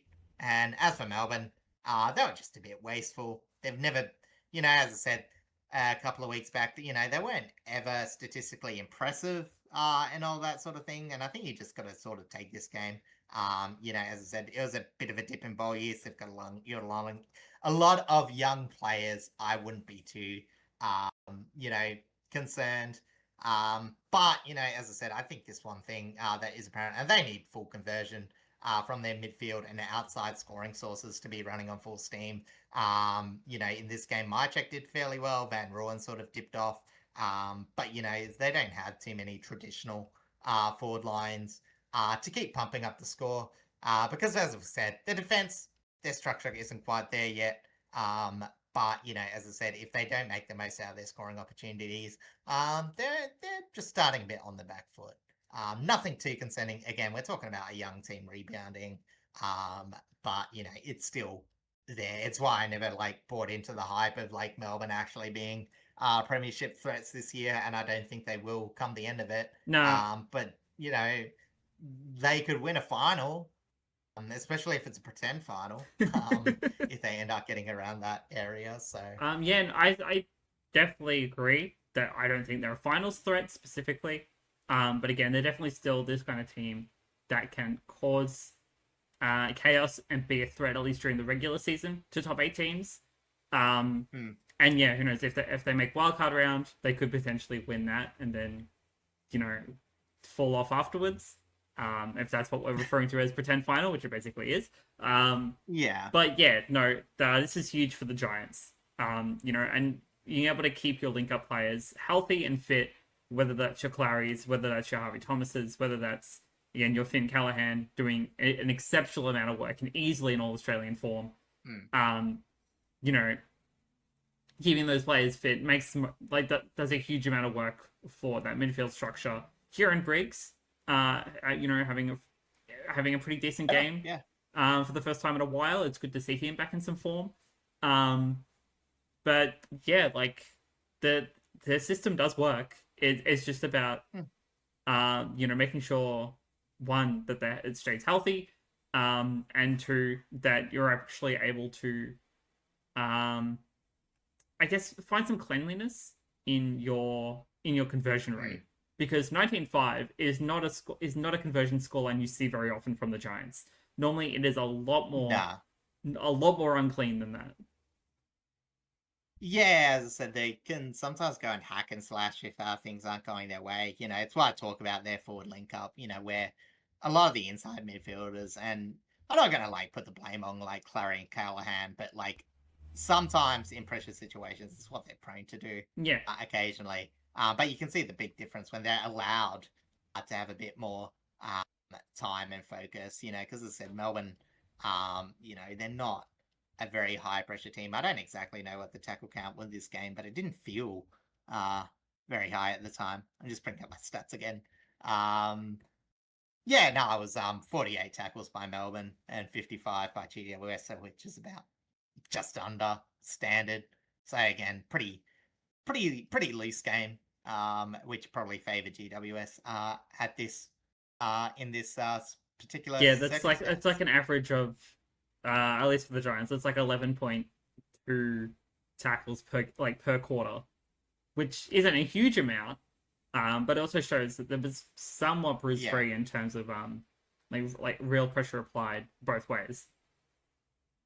Yeah, as I said, you don't really need to at that point because when the Giants have time and space, they can link up fairly well. It's only really when they're pressured into making lesser ball use that it tends to unravel, and that inefficiency sort of mires them a lot. Whereas, as I said, Melbourne, as I said, I don't think they needed to change anything about their DNA or anything for this game. But as I said, that's sort of just their ceiling, so to speak. And, they lost. Yeah. It's whatever. Pretty much. On the injury side of things, Harrison Petty came off with a foot concern, and Stephen Cornelio came off early in the first quarter for hamstring awareness. Again, with him being having a history of hamstring concerns, they definitely played it safe with him.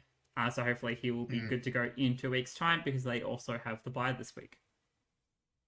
Yeah, exactly. So it gives them a chance to rest up, and I think they were pretty smart resting because, as I said, they're just they need to make Cornelio play as much as he can without forcing the issue because, as I said, they just don't have the depth there. So, they need him to play, but they can't, get too greedy with those sorts of things. Yeah, exactly right. All right, jumping over now to our last game of the round, a huge game out in the West where the West Coast Eagles host the Bombers. Obviously, the Bombers having a tumultuous week off field, losing both their head coach and two senior staff members. Yeah. So they were coming into this game with a lot on their shoulders, and unfortunately, they leave with a lot on their shoulders because the Eagles did win out by 30 points, 12-13-85 to 8-7-55. Yeah, and this was a domination, like in everything except junk time. If the Eagles capitalized better entries in their first quarter, this game probably would have been a bigger nightmare for the Dons fans. But there really wasn't too much to write home about either way. The conditions were obviously tough. It was a very blustering breeze and rainy. Again, why not too critical about the Eagles not winning by more? And the Dons would have been forgiven for the lackluster first quarter because it was against the breeze. But, they would have been forgiven if their ground level efforts just weren't so abysmal. For the first 3 quarters, they just did not want to attack the ball, which is not what you want to see. Because, as I said, a lot of talk about this, rebound sort of game from coaches. Again, I still think there's a bit of an effect. As I said, obviously, I think the stat is 40% win rate from caretaker coaches, which, when you consider the teams that they tend to take over, not the worst. But they just did not have intent, and you can see it from the get-go. Gibney was very determined not to make entries hard for the Dons. He was near best on I thought he was best on ground. But, as I said, he was just taking any of the forward entries and around the ground. The Eagles just were allowed to collect loose ball without any pressure away from the contest. Which let the Dons win clearances, but not do a hell of a lot much with it. This is one of the games where they're like, at least Merritt had a few, clearances. At least Roby and Sardis, got into the games on a few clearances. But it's like, if they don't link up with anything, they're just empty calories, really. Yeah, very not think any of those. I thought Roby was fantastic. I thought Merritt had his moments, and I think Sardis did decent enough for a person coming back in. But, as I said, it was really not much to write home about. Despite the scrappiness, it was very great in the Eagles' perspective to see a wholesale effort. Again, while it could have been a flogging, the best thing, and why, again, I don't really care, was just seeing all the players invested in doing what was needed to win in the conditions.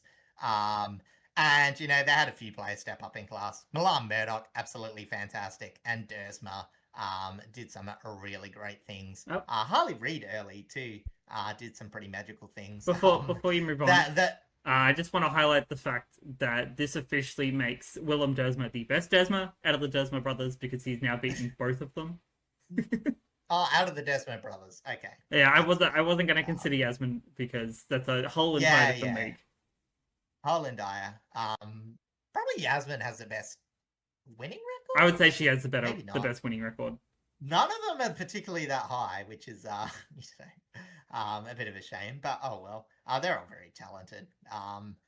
Again, it was. What was I going to say? It was. Harley Reid with the double fend-off goal. Really, yes, I did see that. Fantastic display. Look, we have a little group chat, and one of our Dun supporters posted a little message, which fair enough, saying, Harley Reid, is a bit of fanfare for a player that hasn't really done all that much, which I think is a bit harsh.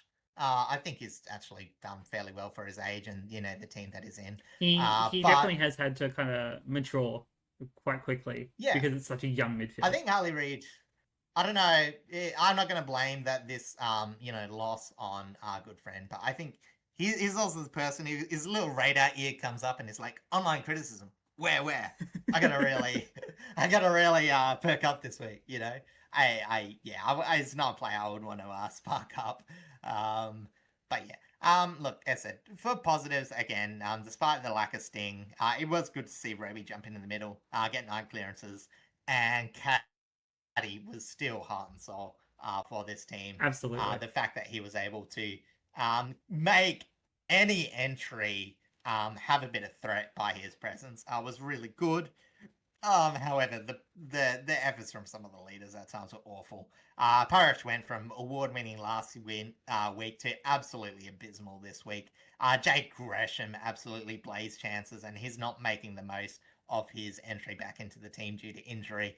And Merritt was really only a factor in the second half. A bit too quick to take territory early on. I think he adjusted. I'm not going to blame it on him, but, you know, as I said, for how few leader senior players they had, you know, they needed everyone clicking, and they didn't really get that for the whole game from Merritt.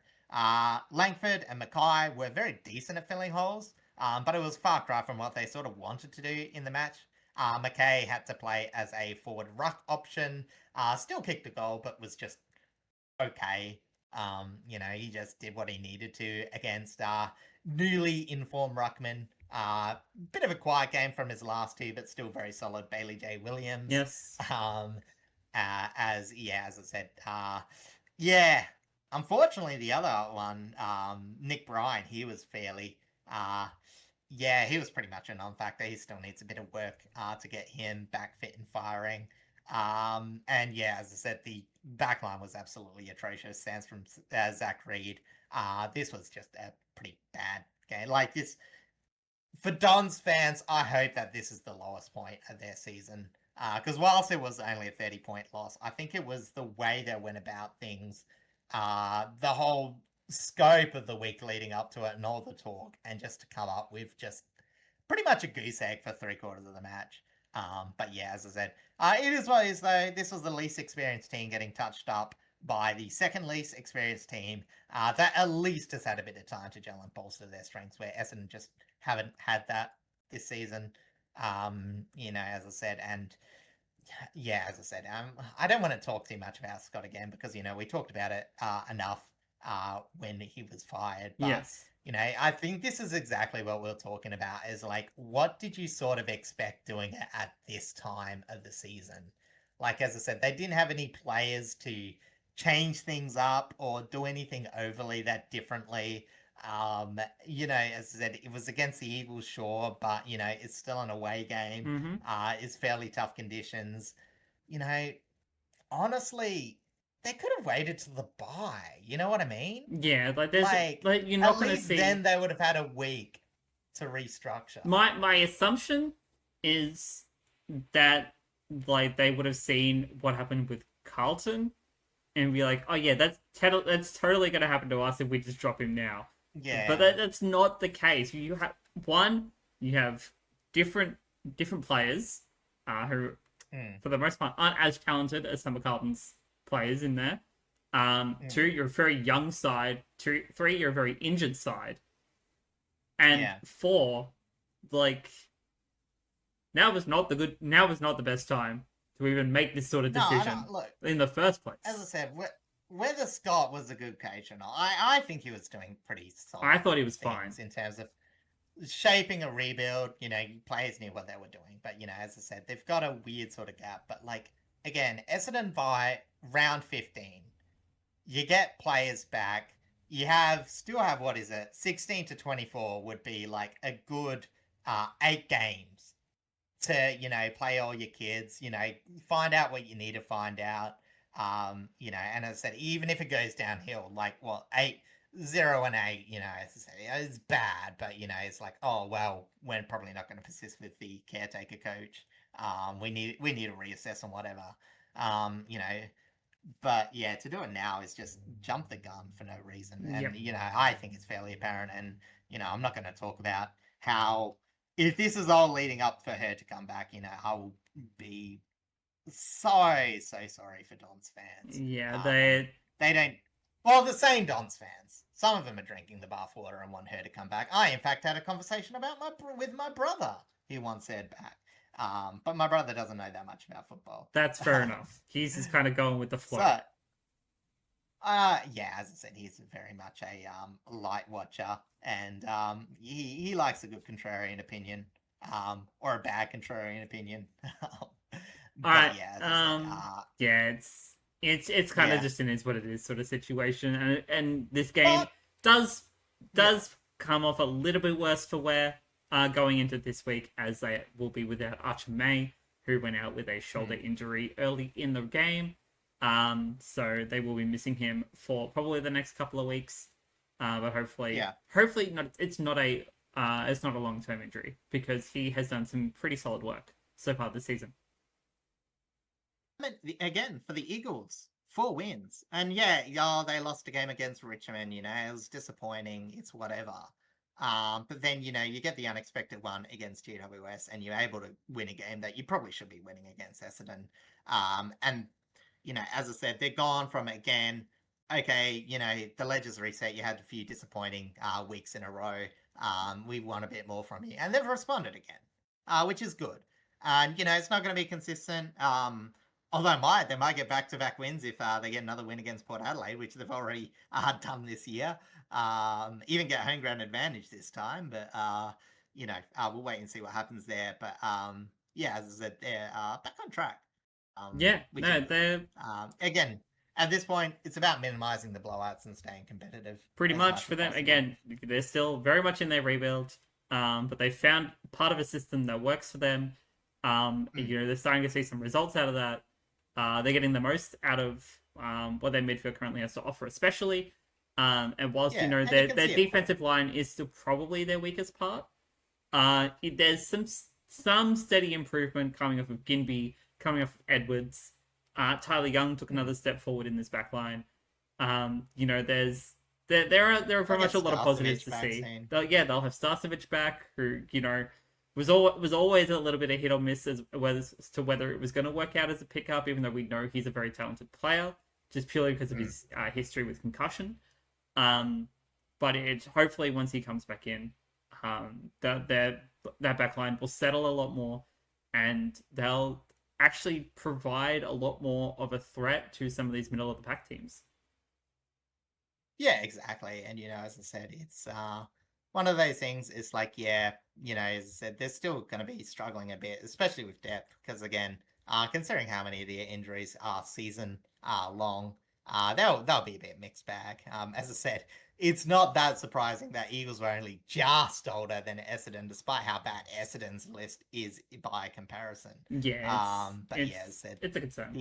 The fact that Eagles have had like a good chunk of injuries and still managed 4 wins. As I said, they're tracking all right. I think a lot of people are having a bit more faith in McAlter. I don't know if he's going to be the coach to take him into finals or whatever, but I think stability is definitely achievable. And that's like a huge leap from 2 years ago. Yeah, absolutely. And then you just look at the age profile of like their players. I don't have any players anywhere near pushing retirement. Like maybe Tim Kelly and Elliot Yeo were probably the oldest two. Yeah, I would say. Cripper. Oh, yeah, and Jamie Cripps. But that he did that ACL in the Waffles, so there's a fair chance that might be. Oh, sorry, not Cripper. The other one, Duggan. Oh, and Liam Duggan. Yes, that's true. Their current captain, I believe. So there's a couple of players in this side that could very much be on the way out in the next couple of years. Really, or within the next 12 Liam months. Duggan might retire so he doesn't face Liam Puncher. True. That could have within the back line as well. It's even more danger. He's only 29 though. I didn't know that. No, I would say he's still got another couple of years, Duggan. Okay. He does. But it doesn't mean that great. But yeah, they definitely once Minnie's had a couple more years under the helm of this team, there'll be a lot more stability, I think, and they'll have a bit of a plan in place for when these older players start to kind of phase out. Yeah, unfortunately, this feels like a passing of the torch in terms of like, okay, we're most respectable. You can be the team that's in a basket case for a few years. Pretty much. For Essendon, I can't say I hope this isn't the case because I do think a lot of their wins are self-inflicted. I don't think their fans deserve it. No, their or at fans least the definitely don't same deserve it. ones. But they're going to be But going through yeah, the as I said, wars for a few I more got a years. feeling. Yeah, I definitely think that these moves aren't the best moves to be making for a club right now. I won't hammer the point home for the next few weeks, but yeah, as I said, it's going to be interesting to say the least. Yeah, I completely agree. Instead of touching the ladder this week, we are just going to jump straight into the fixture as we're within the bye round, so everything's kind of a little bit of a mess. Yeah. There are 8 games this week with only 2 teams having the bye, being GWS and Richmond. So we'll start with our big Thursday night clash over at the Adelaide Oval, where the Crows face the Cats. Yeah, and the Adelaide Crows have really struggled against Geelong in recent times. They've only won one of the last 10 matches, and as I said, this is it's going to be hard because one month part Adelaide sort of really need this to stay in contention. But up against a really good Geelong team that's really good on the outside, scores well enough on the inside. It's going to be a tough ask. I think they're going to have to really rely on their back line. If they can make a solid contest, neutralize enough of Geelong's attack, then, as I said, yeah, you become a bit more vulnerable, attacking probably not in the same way as Carlton attack them, but, take away some of their best options. Obviously, Adelaide can probably take away the Geelong's marking game a little bit better. But, yeah, it's going to be tough. I think Geelong should bounce back and get this because I think overall, in very simple terms, Geelong's attack is better than, or Geelong's attack is more good than Adelaide's defense is good. Yep, if I that agree. makes sense. That's the way I would kind of put it. I think just Geelong's offensive work is ahead of where the Crows currently are in terms of their offensive work, and even the Crows' defensive work, whilst it's been commendable, is still not exactly at that standard where they probably want it to be either. Yeah, I think it comes back with, again, not quite getting enough on offensive return because, again, they're structured all right, but they normally just lose out from weight of entries, as I said, and maybe a bit exposed sometimes on ground level. As I said, they'll get a few players back. Obviously, Mark Keane should be in the mix for a return. Maybe not this week because it's obviously the early game, but maybe next week. And as I said, we'll wait and see if that patches things up a bit. But yeah, as I said, I think their problems extend a bit more than just Keane. But at the same time, I do think they've got enough of their list where even though it's a tough ask, they really should be pushing to beat Geelong if they want to be anywhere near the respectable threats of this season, which they've just dropped off. Completely agree. Jumping over now to our Friday night clash at the MCG. This one is a big one, with Hawthorn taking on the Western Bulldogs. Yeah, because again, Hawthorn historically have just had a team that matches up really well against the Bulldogs because obviously the Bulldogs for years couldn't stop transition worth a damn. And, off the back half, they really conceded a lot of points. And even in the round 5 clash, as I said, yeah, it was a blowout, but like the Bulldogs had lost all their players. Their defensive core was absolutely gutted, and this was a team just not equipped to deal with it. But as I said, while I think the Bulldogs should be a bit more competitive than their last few matchups, I really can't see Hawthorn losing this game. Again, the defense is pretty good. Western Bulldogs still lacking a couple of key forward options, so they shouldn't have too much problem with that. Their attack is really good. It's really just making sure that their middle is consistent enough, not let Bulldogs get too much advantage from that. Because we know if you're going to beat Hawthorn, one of the best places to start is the clearances and the stoppage work. So, yes. That's what the Bulldogs, they might have to go to an old school Bulldog style attack and just pray that defense or whatever holds up. Because I think that's all they really can do. Again, I think the Western Bulldogs have sort of come back. I think they're a lot more competitive. But I don't think they're quite taking a top 4 match away at this point of where they are in terms of health and their style. I agree. I'd say they're definitely vying to get back to the position they were in earlier in the season. But I don't think they're there just yet. I think Hawthorn will kind of just temper that a little bit. And I mean, hopefully it's a great game. Hopefully it's a close, like, fun game to watch. But I think Hawthorn should win this one fairly outright, I would say. I would say so too. All right. Jumping over now go to a game out in the West, but not hosted by a Western team. This is one of the first games are part of the Bunbury deal that North Melbourne has signed, and they are hosting Fremantle. Well, the plus side is that both teams are even in terms of venue wins in the regular season at this venue. The bad news is that North Melbourne are going to be facing Fremantle in what will most likely be tough conditions. It's been fairly miserable on the coast as of late. It doesn't seem to be changing. It won't seem to change during the weekend, so I imagine this might be a bit windy, maybe even some rain. And that's where I think Fremantle is still going to win because they got a lot more tall forward options. But, you know, if North do have something about them, I think it is their ball winning. You know, if they can stand up big from the contest, take their stoppage advantage, and just take sort of a 0-0 draw from movement, this is where like an upset might happen. And, you know, they've had some pretty close games in recent history against Fremantle. But, you know, as I said, you think that the streak would extend, but I wouldn't. For some reason, I think North has more chance in this game than I thought Brisbane did last week. Yeah, I think North are just playing a brand of footy that can probably that challenges Freo a little bit in their style of footy. I just don't know if it's going to be one that can that'll last for 4 quarters against just purely against the way Freo plays. And, you know, again, you know, you can say some of the advantage they might pick up in the rain, but, like, how big an advantage is it to have someone like Josh Tracy, like, a big man, solid hands, in the wet? You know, he's just always a kick down the line to go to, bails out. So, you know, as I said, I think it opens up an avenue if it is a bit blustery and awful, but, you know, I still expect Fremantle to win this more times often than not. Yeah, I completely agree. I think Freo should 100% win this outright. But I do hope North make it a fun and interesting game because they are playing some very exciting footy right now, even if they aren't.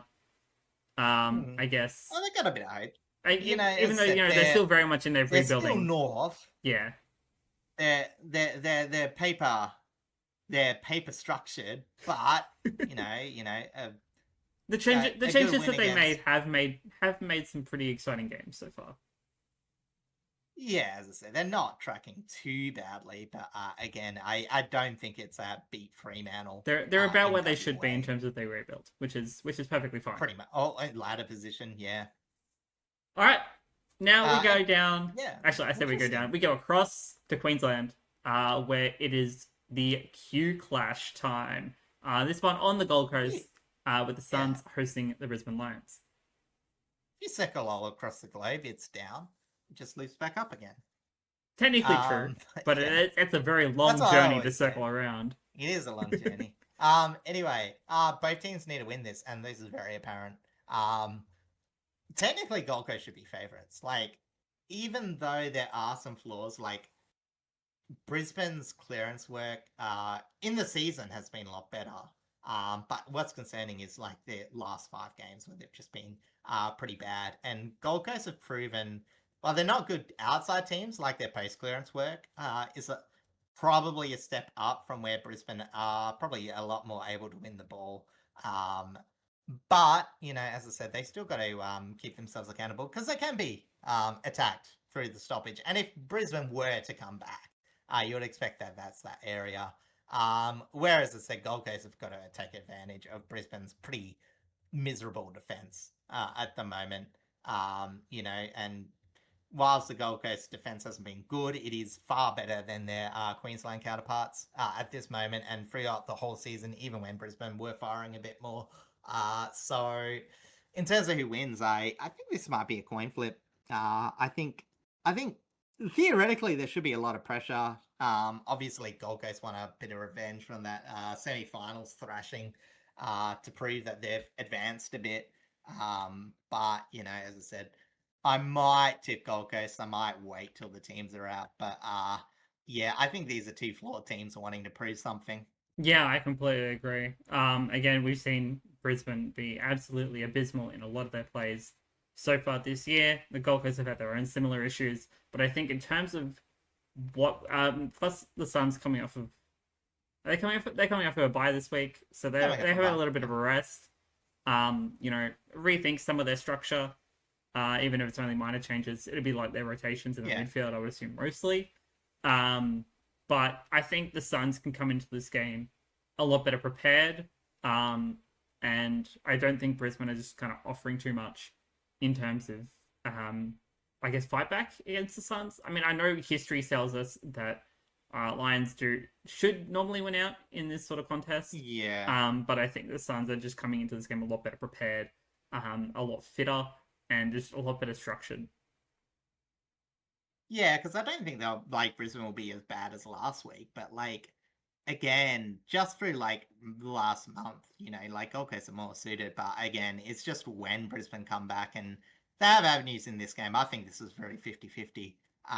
But yeah, as I said, like of very recent form, you have to go Gold Coast, but as I said, I don't think this will exactly work out this way. It's just depending.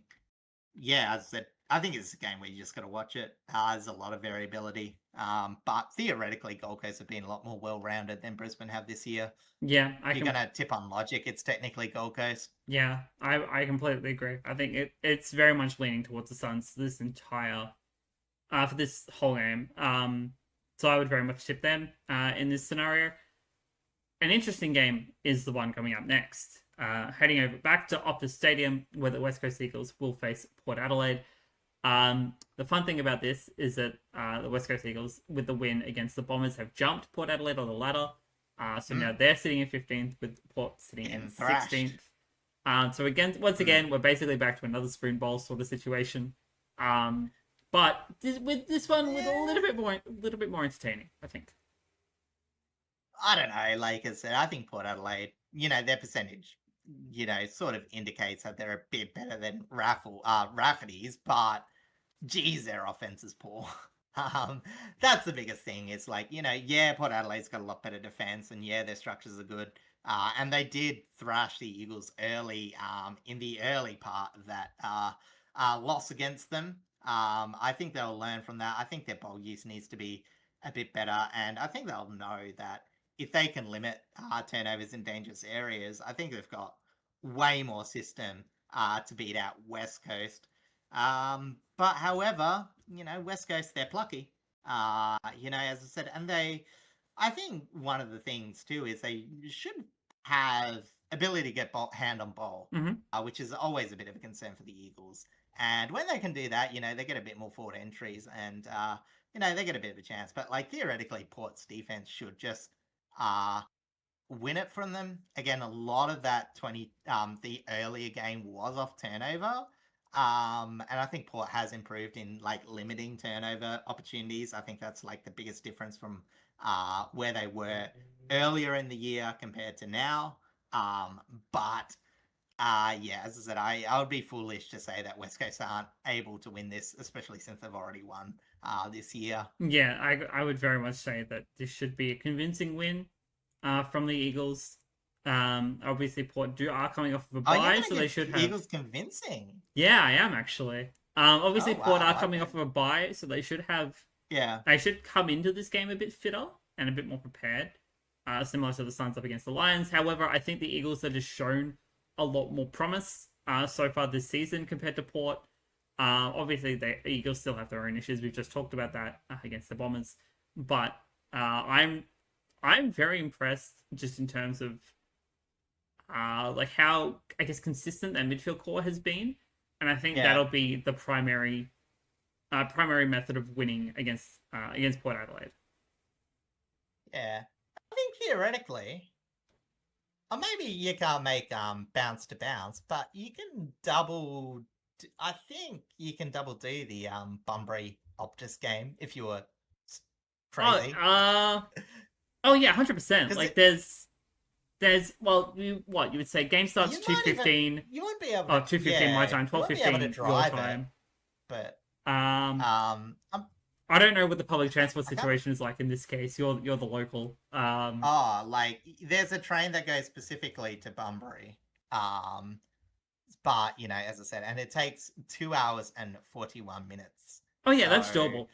But the game would finish yeah, it's about like 4:30 my time, 2:30 your time. And that still gives you at least like 3 hours, like 3+ yeah. hours to get back into the city. I wouldn't do it. I just have a hotel room. Maybe have some like Margaret with wine. Watch it from your hotel room. But like, if you wanted to, Yeah, it's yeah, definitely doable if you're a big it's footy pretty fan rare and to want to have do it. a two WA. In fact, it's probably the only time we've had two WA games. I think the last I would be surprised if last year had both of them line up. But yeah, we'll call it a mini gather round. A mini gather round. Yeah, you know what? That works. It's good. um, Mini gather round with mini. There we yes, go. there you go. All right, jumping over now to our Sunday games. We're going over to the SCG where the Swans will host St Kilda after the absolutely dominant performance against Richmond last week and the abysmal performance from St Kilda against Hawthorn as well. You would expect the Swans to win this 100% outright, I would say.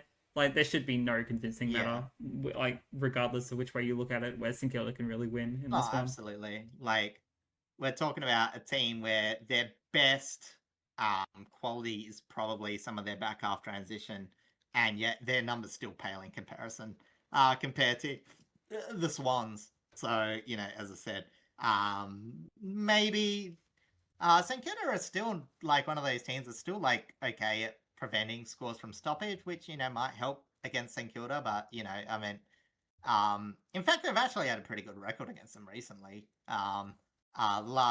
They've only been playing them once a season, but the last 3 games, they've had 2 wins, which is good, and they were very close against them last year.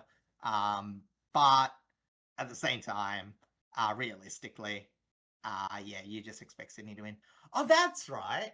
2024. That I remember that game. That was when Sydney won all those games, and then they lost against Freo, and you're like, oh, that's fine. And then they lost against St Kilda, and it's like, oh, they've fallen off a cliff after winning like Yeah, what 15-2 in their first half of the season. yeah, So I remember yeah, us talking about it, and we were like, what has happened? Like, why is this yeah. sudden just St fall off a Kilda were cliff? very ordinary at that point. So yeah. Yeah, I don't see it happening, but like stranger things have happened, I guess. Yeah, stranger things have definitely happened, but you wouldn't Yeah, think it to kind of really happen in this one, I would say. yeah, However, the game afterwards, this could be a Stranger Things have happened kind of game where the Bombers will host Carlton at the yeah. MCG. Oh, look, by all metrics, Carlton should win this easily. Oh, The only advantage that I will say, very surprisingly, the one metric Essendon are winning in their team stats is points off turnovers.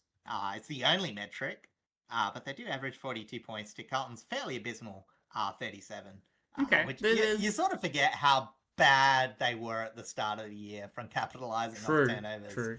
There is And Essendon give a lot of turnovers. there is So a potential like it's like a 10%, oh no, but it's not going to happen. no, I'd say 95% in Carlton. Like the only thing is it would be a very Carlton thing to be this impressive, And then be lose like to the Essendon. example of why sacking your coach isn't always, how to do it right, how to do it wrong, and then just like fall to Essendon randomly. But yeah, they've had the wood over them. Again, they're so strong in the contest, and Essendon's midfield can get beaten quite heavily there. So, yeah, as I said, you would just expect Carlton to win this fairly easily. Yeah, I would say so. I don't think there's much chance. No, just even like by all metrics except one on paper, like recent history, it tells us that Carlton should win this outright. Like Yeah, and the fact that Essendon have like no healthy players and may even lose Archer May. Yeah, because that's like, not even talked about. Like that collarbone injury looks serious enough. Yeah, like, they're in that's a possible. they're in a surgery. very very precarious position in terms of their player usage at the moment. So Yeah. you would assume I Carlton would should win imagine this. we have to see a mid-season pickup debut for Essendon next week. I would think so. Um, But yeah, jumping over now to our Easter Monday clash, King's birthday clash, between Collingwood and Melbourne, the traditional Big Freeze game. Obviously, go buy your beanies if you haven't already done so. Yes. Send all of that money over to Fight MND, the Fight MND campaign. But in terms of like this game itself, I want to back in Melbourne on this one. I know it's a fair amount of it is probably a coin flip. But I think Melbourne have just shown a lot more of recent, and I think that they're playing a different style of game that I think works really well against Collingwood.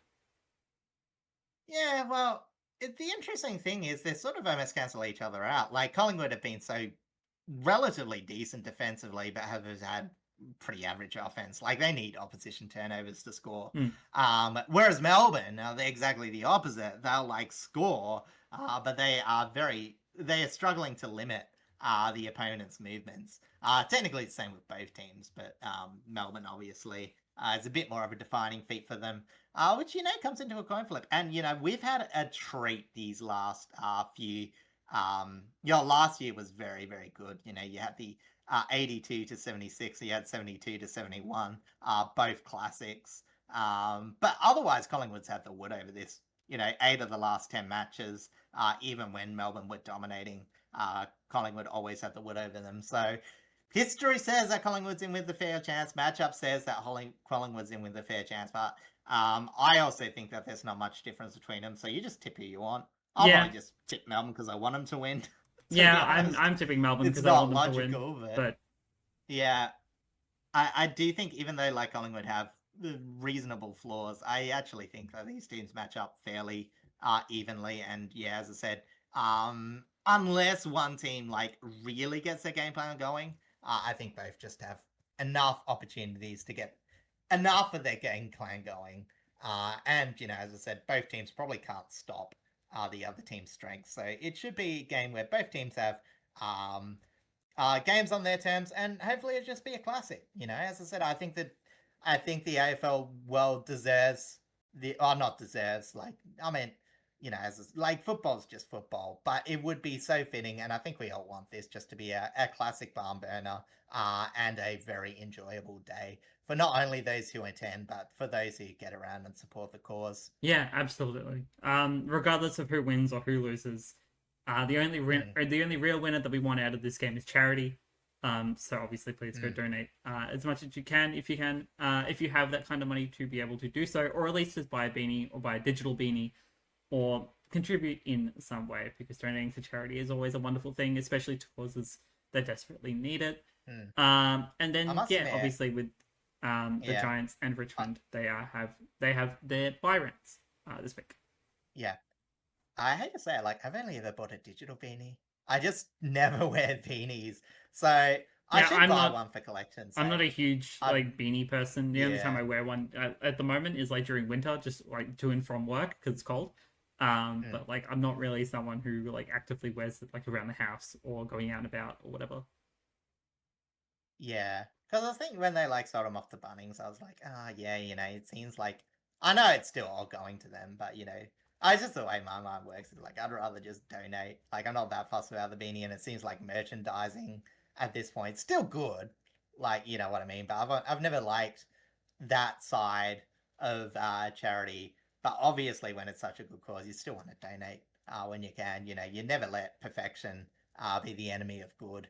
So as I said, I'll still be getting around it. Might even buy a beanie at this time, and we'll see where we go. Yeah, 100%. But that does bring us to the end of the episode. Thank you all so much for liking, commenting, subscribing, just coming to hang out with us this week. I don't think there's too much on this week for the both of us. I think we're just very excited for the footy. And just for me specifically, try to unpack some more of my apartment. Now that I've got like my TV and my consoles and stuff set up, I can start filling some of the shelves up with emptying some boxes of like my games and like my music and all of that, and kind of start to clear out some more space, which would be good for me. But otherwise, I think it's just a fairly easy week for both of us. Yeah, I'm excited for lunch because I'm like, I don't mind doing this early one, and then it's like, but now you're hungry and it's too early to have lunch. Yeah, I know, and I'm fine. I've had late lunches before, but I am ready to tuck in to some food. That's right. I'm actually eyeing off some snacks myself because I'm feeling a little peckish. So it's a good time for both of us for food. Yeah. But yes, that any- does. What do you have anything else? No. Sorry, I was yeah. Let's wrap it all up. But yes, thank you also so much for hanging out with us this week. Might be a late recording for the podcast next week due to the King's birthday game. If not, it'll be maybe a Tuesday recording. We will let you all know in that regard. But otherwise, thank you also so much, and we will see you all next week. Take care.